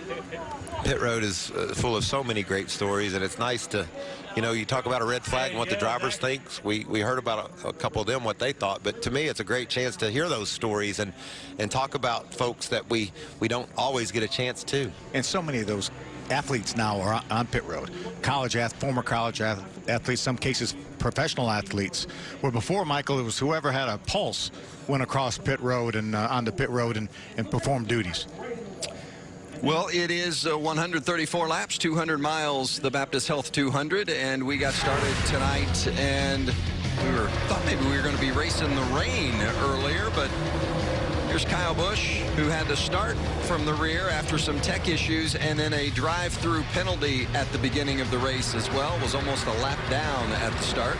Then Zane Smith gets loose on the bottom, taps into Chase Elliott. You can see great evasive driving by several of the competitors, but unfortunately Brett Moffitt, Zane Smith, both out for the evening. As Zane Smith summed it up in our interview with Matt Yoakum, he said he just ran out of talent. Yeah, it's so tough with the way these trucks move around. Look at Kyle Busch to the bottom of 3 wide taking the pass. Well, he did it with a steering wheel. You talk about these trucks moving around. He did it with a steering wheel intentionally. Kyle won stage 2 after Ross Chastain had won stage 1. Kyle has led the most laps tonight, 58 laps led. Austin Hill has led 29 laps. And here's why we're under red. That's Sheldon Creed. That is amazing, though, at least 50 miles an hour, that there's no more damage to that truck than what we see right there. I figured there should be water running out of the front, right? The radiator busted, and that's just not the case. The safety crews putting those barrels back in place, and Sheldon Creed continues to wait for the green flag to come out. And at the very bottom is the grill opening, so that's not even affecting the grill opening of that truck. Well, you talk about the crew that has to be on hand for anything. I mean, you have to expect the unexpected sometimes, and might not have to do this again the rest of the season, but you got to be ready for it when it does happen. You got to have the equipment on hand. You got to have the sand on hand. Trying to get it all taken care of so we can finish this one up in South Florida.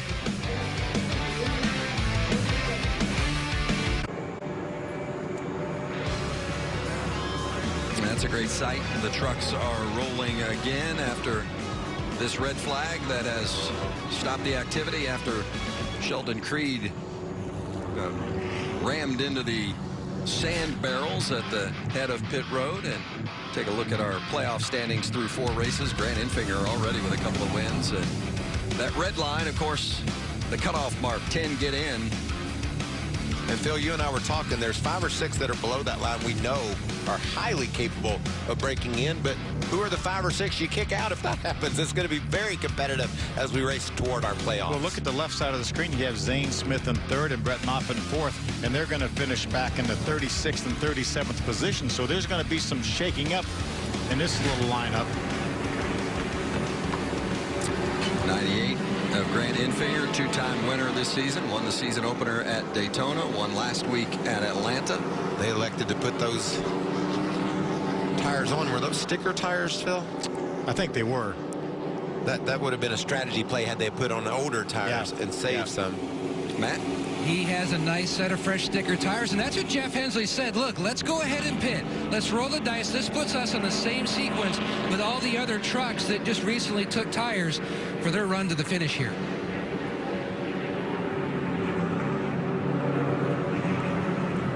So Infinger comes and gets tires, and Gilliland, Friesen, the 13 of Johnny Sauter up there as well.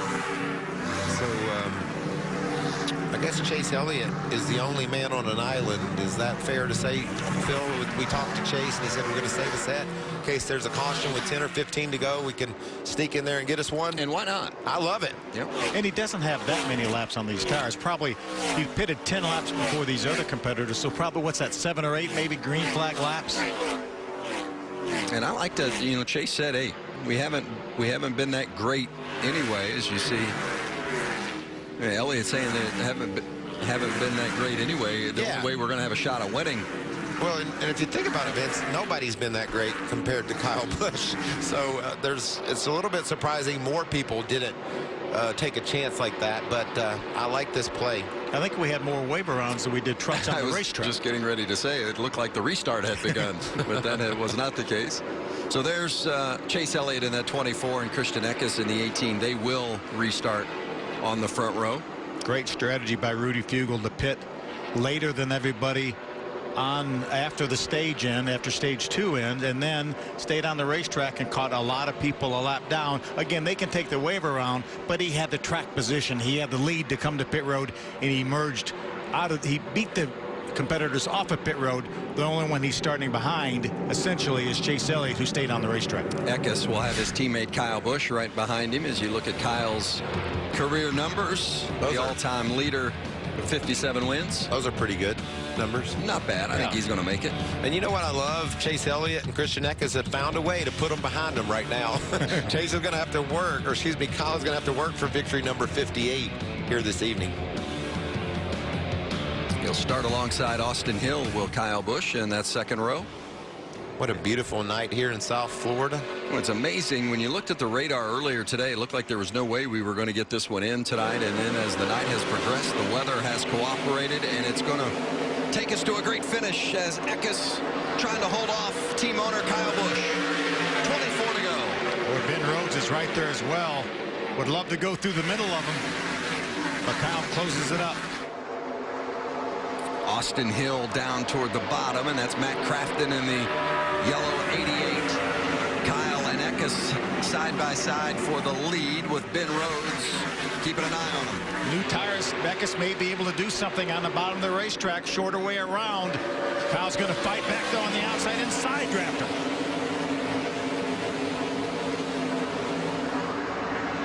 Just over 20 to go. Kyle Busch trying to take the lead and close the door on Eckes, and he does.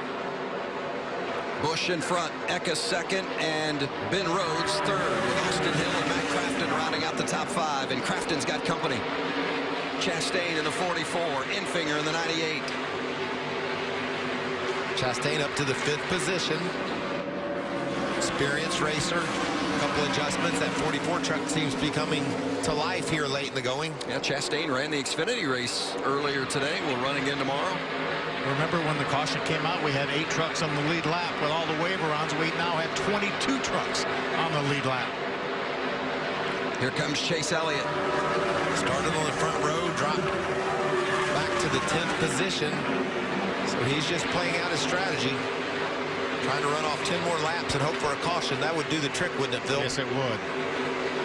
He would be the only one on the track with tires, Vince, with new tires. That would be fun to watch. But he has to run as hard as he can to try to get as many positions in case we don't get a caution flag. He doesn't want to stay back there in 10th and say, I just ride around waiting for that caution. He's going to run hard. Well, he's not saving anything. He's just giving it all he's got. There's Tyler Ankrum. Tanner Gray, a couple of young racers doing a nice job in this race, running just outside the top 10. Yeah, Tanner had a great top 10 finish at Vegas earlier this year. For second, Ben Rhodes and Christian Eckes. Right behind them is Austin Hill. I love Ben Rhodes. He's going to give you all he's got every lap. You can just count on it. You can see he's to the inside of Eckes. Can he make that pass work? It looks like he's going to roll up and complete it. He does, and it looked like Hill had to back out just a little bit, which thwarted his momentum. He might have gotten Eckes in the process as well, but instead will slide in behind him. As our Gander RV Outdoors, 20 to go. 20 laps remaining here at Homestead-Miami. Here comes Austin Hill. We knew he would be fast at the end of this race. Now he's trying to take away the third position. Guys, remember the last 6 races here, the last green flag run was at least 20 laps long. And Eckes, or excuse me, Hill, has a long run truck. We heard him talking about that. That's the way they have it set up, and it's the way it was last week at Atlanta. Ended up burning him at the end, but he's comfortable with it. And remember, that 16 team has won here at Homestead each of the last 2 years. Hill did it last November, and Brett Moffitt was in the 16 2 years ago. And if you're wondering about Moffitt, he and Zane Smith got together and took both of them out earlier in the race tonight. So if you've just tuned in wondering about Brett and Zane, that's the situation. Their night was done early, unfortunately. And here on the left-hand side is Austin Hill trying to get Ben Rhodes for second. Battle for second on the left, and battle for 9th over on the right-hand side. Nice run by Sauter down into the turn. You can see he really gapped Gilwin there. Ben Rhodes has been solid all night long. Didn't get to victory lane last year, won the 2 previous years. Looking to get back to victory lane, but a solid run here for him tonight, running 3rd right now. How about the 99 of Rhodes, Matt? Not giving up just yet, battling the 16 of Hill. The 99's been on the splitter, so he's changed up his line. He's still trying to work on his best finish of the year. He is all over the back of that 16. Yeah, Austin Hill trying to hold off Rhodes. They're battling for best in class right now because Kyle Busch has checked out to a 3-second advantage. And here comes Ross Chastain to get into the mix. 2, 3, and 4 with Eckes back there in 5th. Be a heck of a battle for the lead if it were. Kyle Busch, like you said, Vince, is checked out. But Ben Rhodes hasn't given up taking that 2nd spot back away. Well, and remember, a week ago, we thought Austin Hill had checked out also. Remember, had that lead almost, 6 seconds?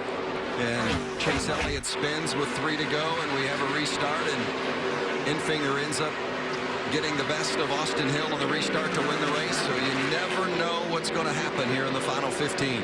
Yeah, when we went down to Chase Elliott's truck and talked to him, he said, we'd like to see a caution with about 15 to go, and that's where we're at right now. Will that happen? Whoa, look at that.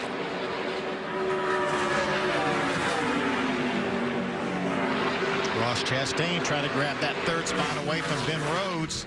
Looks like he has it. Can he slide up in front of him? Oh, look at Ben Rhodes sideways. And he had a handful there, didn't he? And never lost any momentum. Check this slide out. Man, right out next to that wall, that'll get your attention. Never lifted off the gas, I don't think, Bill. Nope.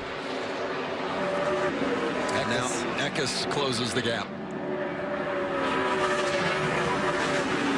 These 4 trucks have driven a bit away from our 6th place running Grant Enfinger, and here you see Chase Elliott down to the bottom against Matt Crafton. This is a battle for the 7th spot. Elliott needs a caution. He's got a set of tires waiting on him if he can have one more shot at pit road. And he's also got a lot of speed. I mean, if you put new tires on that 24 truck and you've got 5-6 laps to go, you could be looking at the guy that wins this race. Yeah, he needs to see that caution pretty quick, though. We still have 21 trucks, soon to be only 20 trucks on the lead lap. I say if it comes out in the next couple 3 laps, he's still got a real shot at it. Meanwhile, Enfinger just outside the top 5, a 2-time winner this season. Those are the trucks he's chasing. Eckes and Rhodes just ahead of him. It helps when you're, trouble for Jordan Anderson off turn 2. That's going to bring out the caution. It will. Because I don't think he's going to make it back around. And the caution is out. Well, we said Chase Elliott needed a caution, and he's going to get it with 12 to go. Is it enough time for him to get back up through with those fresh tires? Man, it's going to be fun to watch. I'll guarantee you that. He needs this to be a quick caution. Because he needs, not only is he going to get the fresh rubber on, but he's got to have a certain number of laps. He's got to have time to get through that field, and that's going to be key. He needs at least maybe 6 or 7 laps. It all depends on his restart. If he can grab 4 or 5 spots, maybe through 1 and 2 on the restart, going maybe to the high side wherever they aren't, then that might put him in position to battle for this win. Tough break for Jordan Anderson, who started off the season so great with that terrific runner-up finish at Daytona. Now he's trying to get under the hood to see what the heck happened. He's not only the driver of that truck, he's the owner of it. He'll be responsible for paying for putting it back together. So I think those safety guys will clear him away and say, you got to get in the ambulance, buddy. We got to go back racing. And Chase Elliott would like him to get off track as soon as possible, right? Yeah. So you can get on pit road, get those tires, and have as many laps left. And Kyle wants to run 140 miles an hour on this caution. Yeah. There's those precious tires. You see them sitting there, Phil? How bad you want them? Mr. Feelgoods.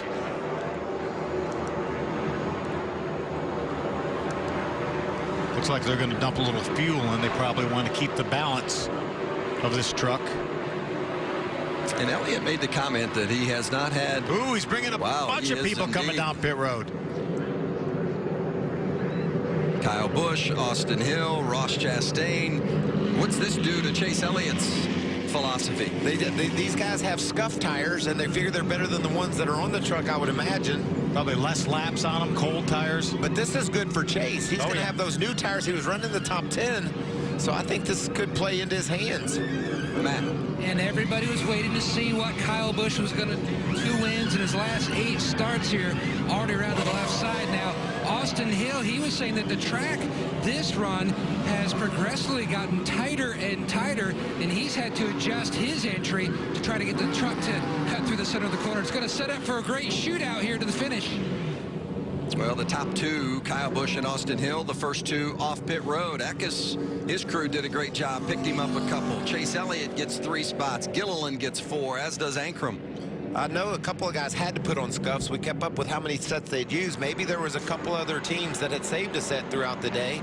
Maybe it put scuffs on during the day when we thought they were putting new tires on. They had 4 sets of tires in the pits for the start of this race. 1 on the truck, 4 sets in the pits. So when you take a set off, if they only have 6, 8, 10 laps on them, you can certainly glue the lug nuts back up and pull them off a little bit, save them for later so that they're better than what you take off, right. but then save the best tires for the end. I know Chase Elliott has stickers. I'm not sure about any of the other top trucks that might have had a set. Well, Ben Rhodes, a tough stop. He came in 3rd and went out 9th. What about Chase Elliott's stop, though, Vince? He came in 7th or 8th and went out 6th, so, or excuse me, 5th. So picked up a few spots, and if you can get them on pit road, those are 3 less people you got to pass on the track, right? Way easier to pass them on pit road.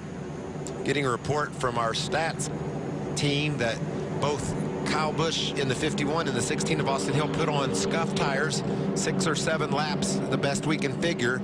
So that's still, I would say, what, Phil, maybe a second a lap advantage to Chase Elliott on those stickers? Without a doubt, advantage 24 Chase Elliott. But the 51 and the 16 better than what they had without putting the scuffs on. Right. Well, we're about to find out who's going to be added to this list. 9 different drivers have won the last 9 here at Homestead-Miami. 5 of those drivers in the field here. Cale Gale with the last corner, last lap battle against Kyle Busch to the checker flag, squeezed him into the wall. Only lap he led all day. Yeah. It doesn't matter how many you lead.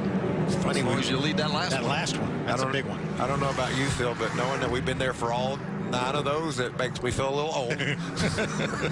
Hey, and a few more before that. That's what I was going to say. Several more before that, but such great history in the Truck Series. So thankful to producer Mark Smith and all of our Fox team that pulls together and lets us do this, what we could loosely call a job. Well, and we talked a little bit about it earlier tonight, about all those behind the scenes that are busted to get us on the air each night. And we've had a lot of races over the last few weeks, and it's been great for the race fan, but it has stretched the crew mightily, and they have put forth warrior type effort, and we certainly appreciate it. As Mike mentioned, our producer Mark Smith, our director Artie Kempner, and all those that have their hand in these broadcasts. And we've got the easy part. This is shaping up to be a heck of a race. There's a couple of guys. We're getting a report that Tyler Ankrum in the 26 has a set of new tires on his truck, as does the 38 of Todd Gilliland, but they're lined up, Gilliland and Chase Elliott, in the 3rd row on those new tires. This is going to be fantastic. And Ankrum right there with him, right behind them in the 7th spot. And some pretty tough guys to pass up front there, too, with Austin Hill and Kyle Busch and Ross Chastain, Christian Eckes. And remember, Hill said his truck was better after about 6 or 7 laps. That's just what he's going to have to go here to try to fend off or get past Kyle Busch. He has to mitigate the loss here. He can't lose too many positions. He won't have enough time to overcome it. This restart will be critical, and when they take the green, there will be 7 to go. Let's decide the finish here at Homestead-Miami. I think Kyle Busch chose the outside because he knew how Ross Chastain would be on the gas. And look what Ross Chastain did. He got beside Busch. 3 wide for the lead. Chastain in the middle, Kyle outside, and Austin Hill on the bottom. They're 3 and 4 wide all over the racetrack. Chase Elliott didn't get a great start. You can see he's struggling back on the bottom. He's lost 6-8 spots. Kyle to the point. Chastain still running the high line. Here comes Matt Crafton around the top, trying to make up some spots. Look at Ankrum take advantage of those tires, and Gilliland, but not Elliott. This is surprising to me. Remember, Ankrum was a winner on a 1.5 miles last year at Kentucky. Chastain slips into the 2nd position. Hill and Ankrum side by side. Now Ankrum takes that 3rd spot. Gilliland trying to get around Hill for a moment. Looked like he had to check up. Austin drives it hard down on the bottom of the racetrack, gets up beside Ankrum, but is not going to have enough momentum. 5 laps remaining. Look at that push. Chase Elliott. Ty Majeski to Chase Elliott. Getting a big push from Majeski. There's Ankrum for the 2nd spot. Crew Chief Chad Walter on that 26 truck did a great job of making this call, giving this team the best chance to go race Kyle Busch, but he's hung up behind Chastain right now. Yeah, couldn't quite get that spot at the moment. You see Kyle has stretched it out to just over a 2nd advantage. Chastain nice and Ankrum for 2nd place. Nice corner by Ankrum there. Went down through the middle of the racetrack. Pulled dead even with Ross. This would be a big result for Ankrum, looking for his first top 10 of the season. Made the playoffs a year ago, as Phil said, with a win at Kentucky. There he goes. He got that spot away from Ross. Ross is going to push him down the back. 2nd place for Ankrum.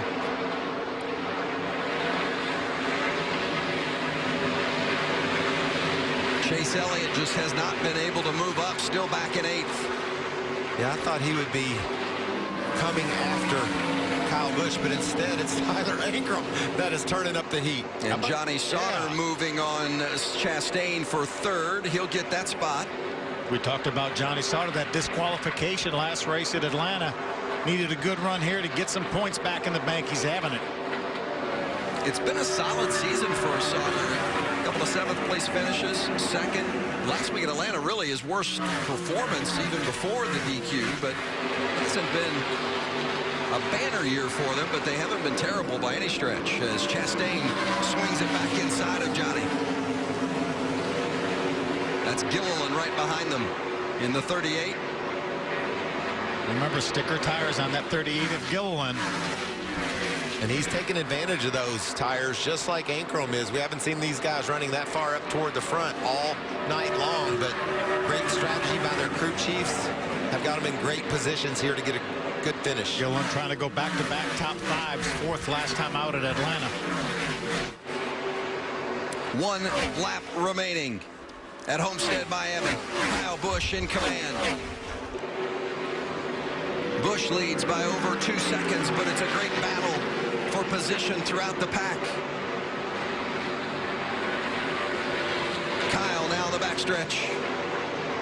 Ankrum second, Chastain, Sauter, and now Elliott up to the 5th spot.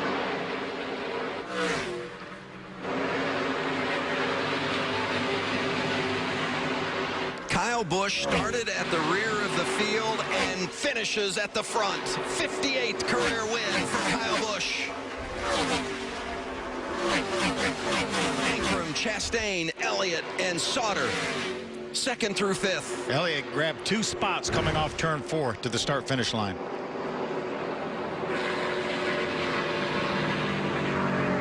No beating that man, though. He has the most wins in series history for a reason. And Danny Stockman, the crew chief, climbs down off the pit box knowing he did his job tonight, giving Kyle the truck to get it done again. Well, he didn't lose 3 in a row, Vince.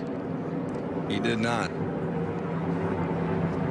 Well, you said it, Phil, earlier that Kyle losing 3 in a row in a truck series hasn't happened since... Once since 2013, and that was in 2017. Amazing. Well, Kyle Busch, as the winningest driver in truck series history, wins here at Homestead-Miami Speedway in the trucks for the 3rd time. Also won a couple of times in the Xfinity Series. Got a couple of cup wins and championship victories here at Homestead. And he'll try to get another one of those cup victories tomorrow. But right now he climbs out as team owner and race winner. You talked about our hard-working Fox team. There they are, Vince. They're going to get a great shot of Kyle Busch grabbing the checker flag. And we so wish that there would be fans there to greet Kyle as he takes that checkered flag. And there will be about 1,000 fans in attendance tomorrow. Military personnel that are being granted access to the Speedway to watch, and will be anxious to see them and honor them in that way by allowing them to come and watch the racing. And then some 5,000 fans and some campers are going to be allowed to attend Talladega. So NASCAR hit it out of the park by getting NASCAR back live sports racing. And now we're inviting fans out. I'm so proud of being a part of this sport. Matt's with the winner. Well, Kyle Busch put on such a show tonight. Really showed your presence with authority there on those 2 restarts, especially the last one. You were 3 wide down in turns 1 and 2. How concerned were you with the sticker tires that were just a couple rows behind you? I mean, you're always concerned about tires being better and having the opportunity to outshow you, but felt like 6 laps was just the right amount, you know, and any more than that, it probably would have been a different outcome. But can't say enough about this Cessna Beechcraft Toyota Tundra. It was awesome tonight. I mean, it's been awesome all year. We've just had some fluke things that have kind of taken us out of the running. But, you know, the last restart there with Ross behind me, he got a good launch, and I got a good shove from him down the front stretch, and then there was room to the middle for him. Obviously, here we go. And I had to give him room, you know, and we just tried to race it out on the outside and see what happens off of turn 2 here. Just able to get that momentum around the outside. I didn't lift much through the corner, and just got that run, and then those guys stuck side by side, was just able to let me get away. So, you know, really good race for us, and proud of everybody at KBM, proud of the effort. I know we've got issues, and we'll continue to work on that and get better. Well, you mentioned the issues. You had a little hiccup in inspection. You started at the back, and then you did a pass-through, but what a rocket run all the way from 38th to the front. Good medicine for last week and also the start of tonight. Yes and no. I mean, we've thrown away the last 2 races. I mean, this is how we're supposed to perform and run and look. And the deal with the infraction was a fluke deal. That's how these trucks were allowed to run last time down here at Homestead. And this thing's just been sitting on the side waiting for me to get back behind the wheel, or get behind the wheel of it. And it didn't go to the fab shop, so it didn't get a bar cut out that was legal here last year. And not legal here this year. So not sure there was a performance advantage to it, but just something that we've been running and not allowed to do it anymore. But the fun meter definitely was pegged. 2 wins and a second this year for Kyle Busch.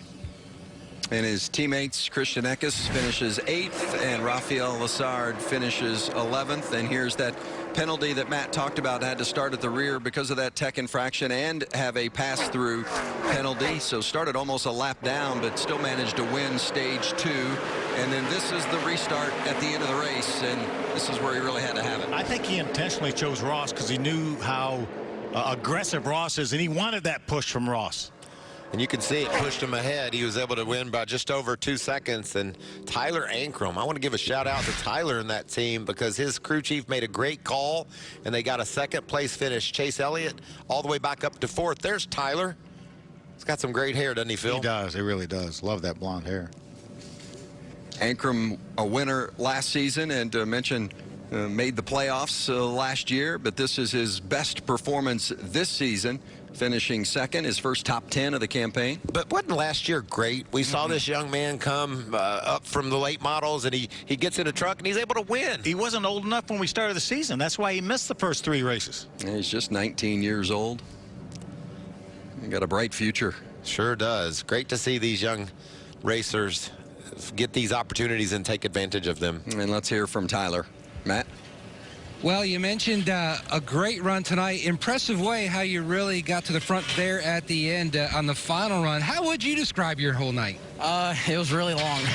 We spent most of our time 15th to 20th. We short pitted one time, just get off cycle on tires, and that didn't work, and we just struggled with the setup all night. And those last 2 pit stops, we hit something, and just threw a spring rubber in the right rear, and it was like we took off from there. So I'm super thankful my guys at GMS, Lyuna Chevrolet, Team Chevy, everyone that's helped me so much the past couple weeks. I know we've needed to improve a lot, and we need to improve a lot more still. So I'm really excited to get to the next race. And you mentioned about trying to build on, and you've gained some momentum here tonight. What's your big takeaway that you can carry on to the next event? Man, I think it's just kind of getting closer on setup. You know, it's really hard to get really close when you have no practice. So I think when you can do this consistently and run more consistent, the closer and closer you'll be having a winning setup. And appreciate that. Real quick, Ross Chastain, we've got about 45 seconds here. What a night this was for you and your team. You made it exciting. 3 wide on the final restart. Yeah, man. Yeah, Al Neese and Neese Motorsports gave me a truck to go compete with. You know, that's all we can ask for. The Georgia Watermelon is Georgia Watermelon season now, so it's a great time to run this truck. You know, we weren't planning on coming to Homestead or Atlanta before the pandemic, and once that all happened, it changed everything. So can't thank them enough, Cody, and all the boys. Great. Vince? Well, and we'll see Ross again tomorrow in the Xfinity Series race right here on FS1. Remember, another twin bill tomorrow at the Xfinity Series event, and then the Cup Show at 3:30 Eastern over on Fox tomorrow. Johnny Sauter debriefing with Joe Scheer Jr. Good top 5 finish for Johnny. Yep. And there's the menu for tomorrow. Noon Eastern with the Xfinity Series on FS1, and then 3:30 with the Cup Show. And then 2 weeks from today, we'll be at Pocono for the Gander Trucks event at the Tricky Triangle on FS1. Tonight, it belonged to Kyle Busch. No surprise, you've heard that before, right? 58th career win for the all-time series win leader. He had to earn it, though, down the stretch with a late restart. For Phil Parsons and Michael Waltrip, along with Matt Yoakum, I'm Vince Welch. For all of us, NASCAR on Fox, we appreciate you. Thanks for being with us tonight, and congratulations to the winner at Homestead, Kyle Busch.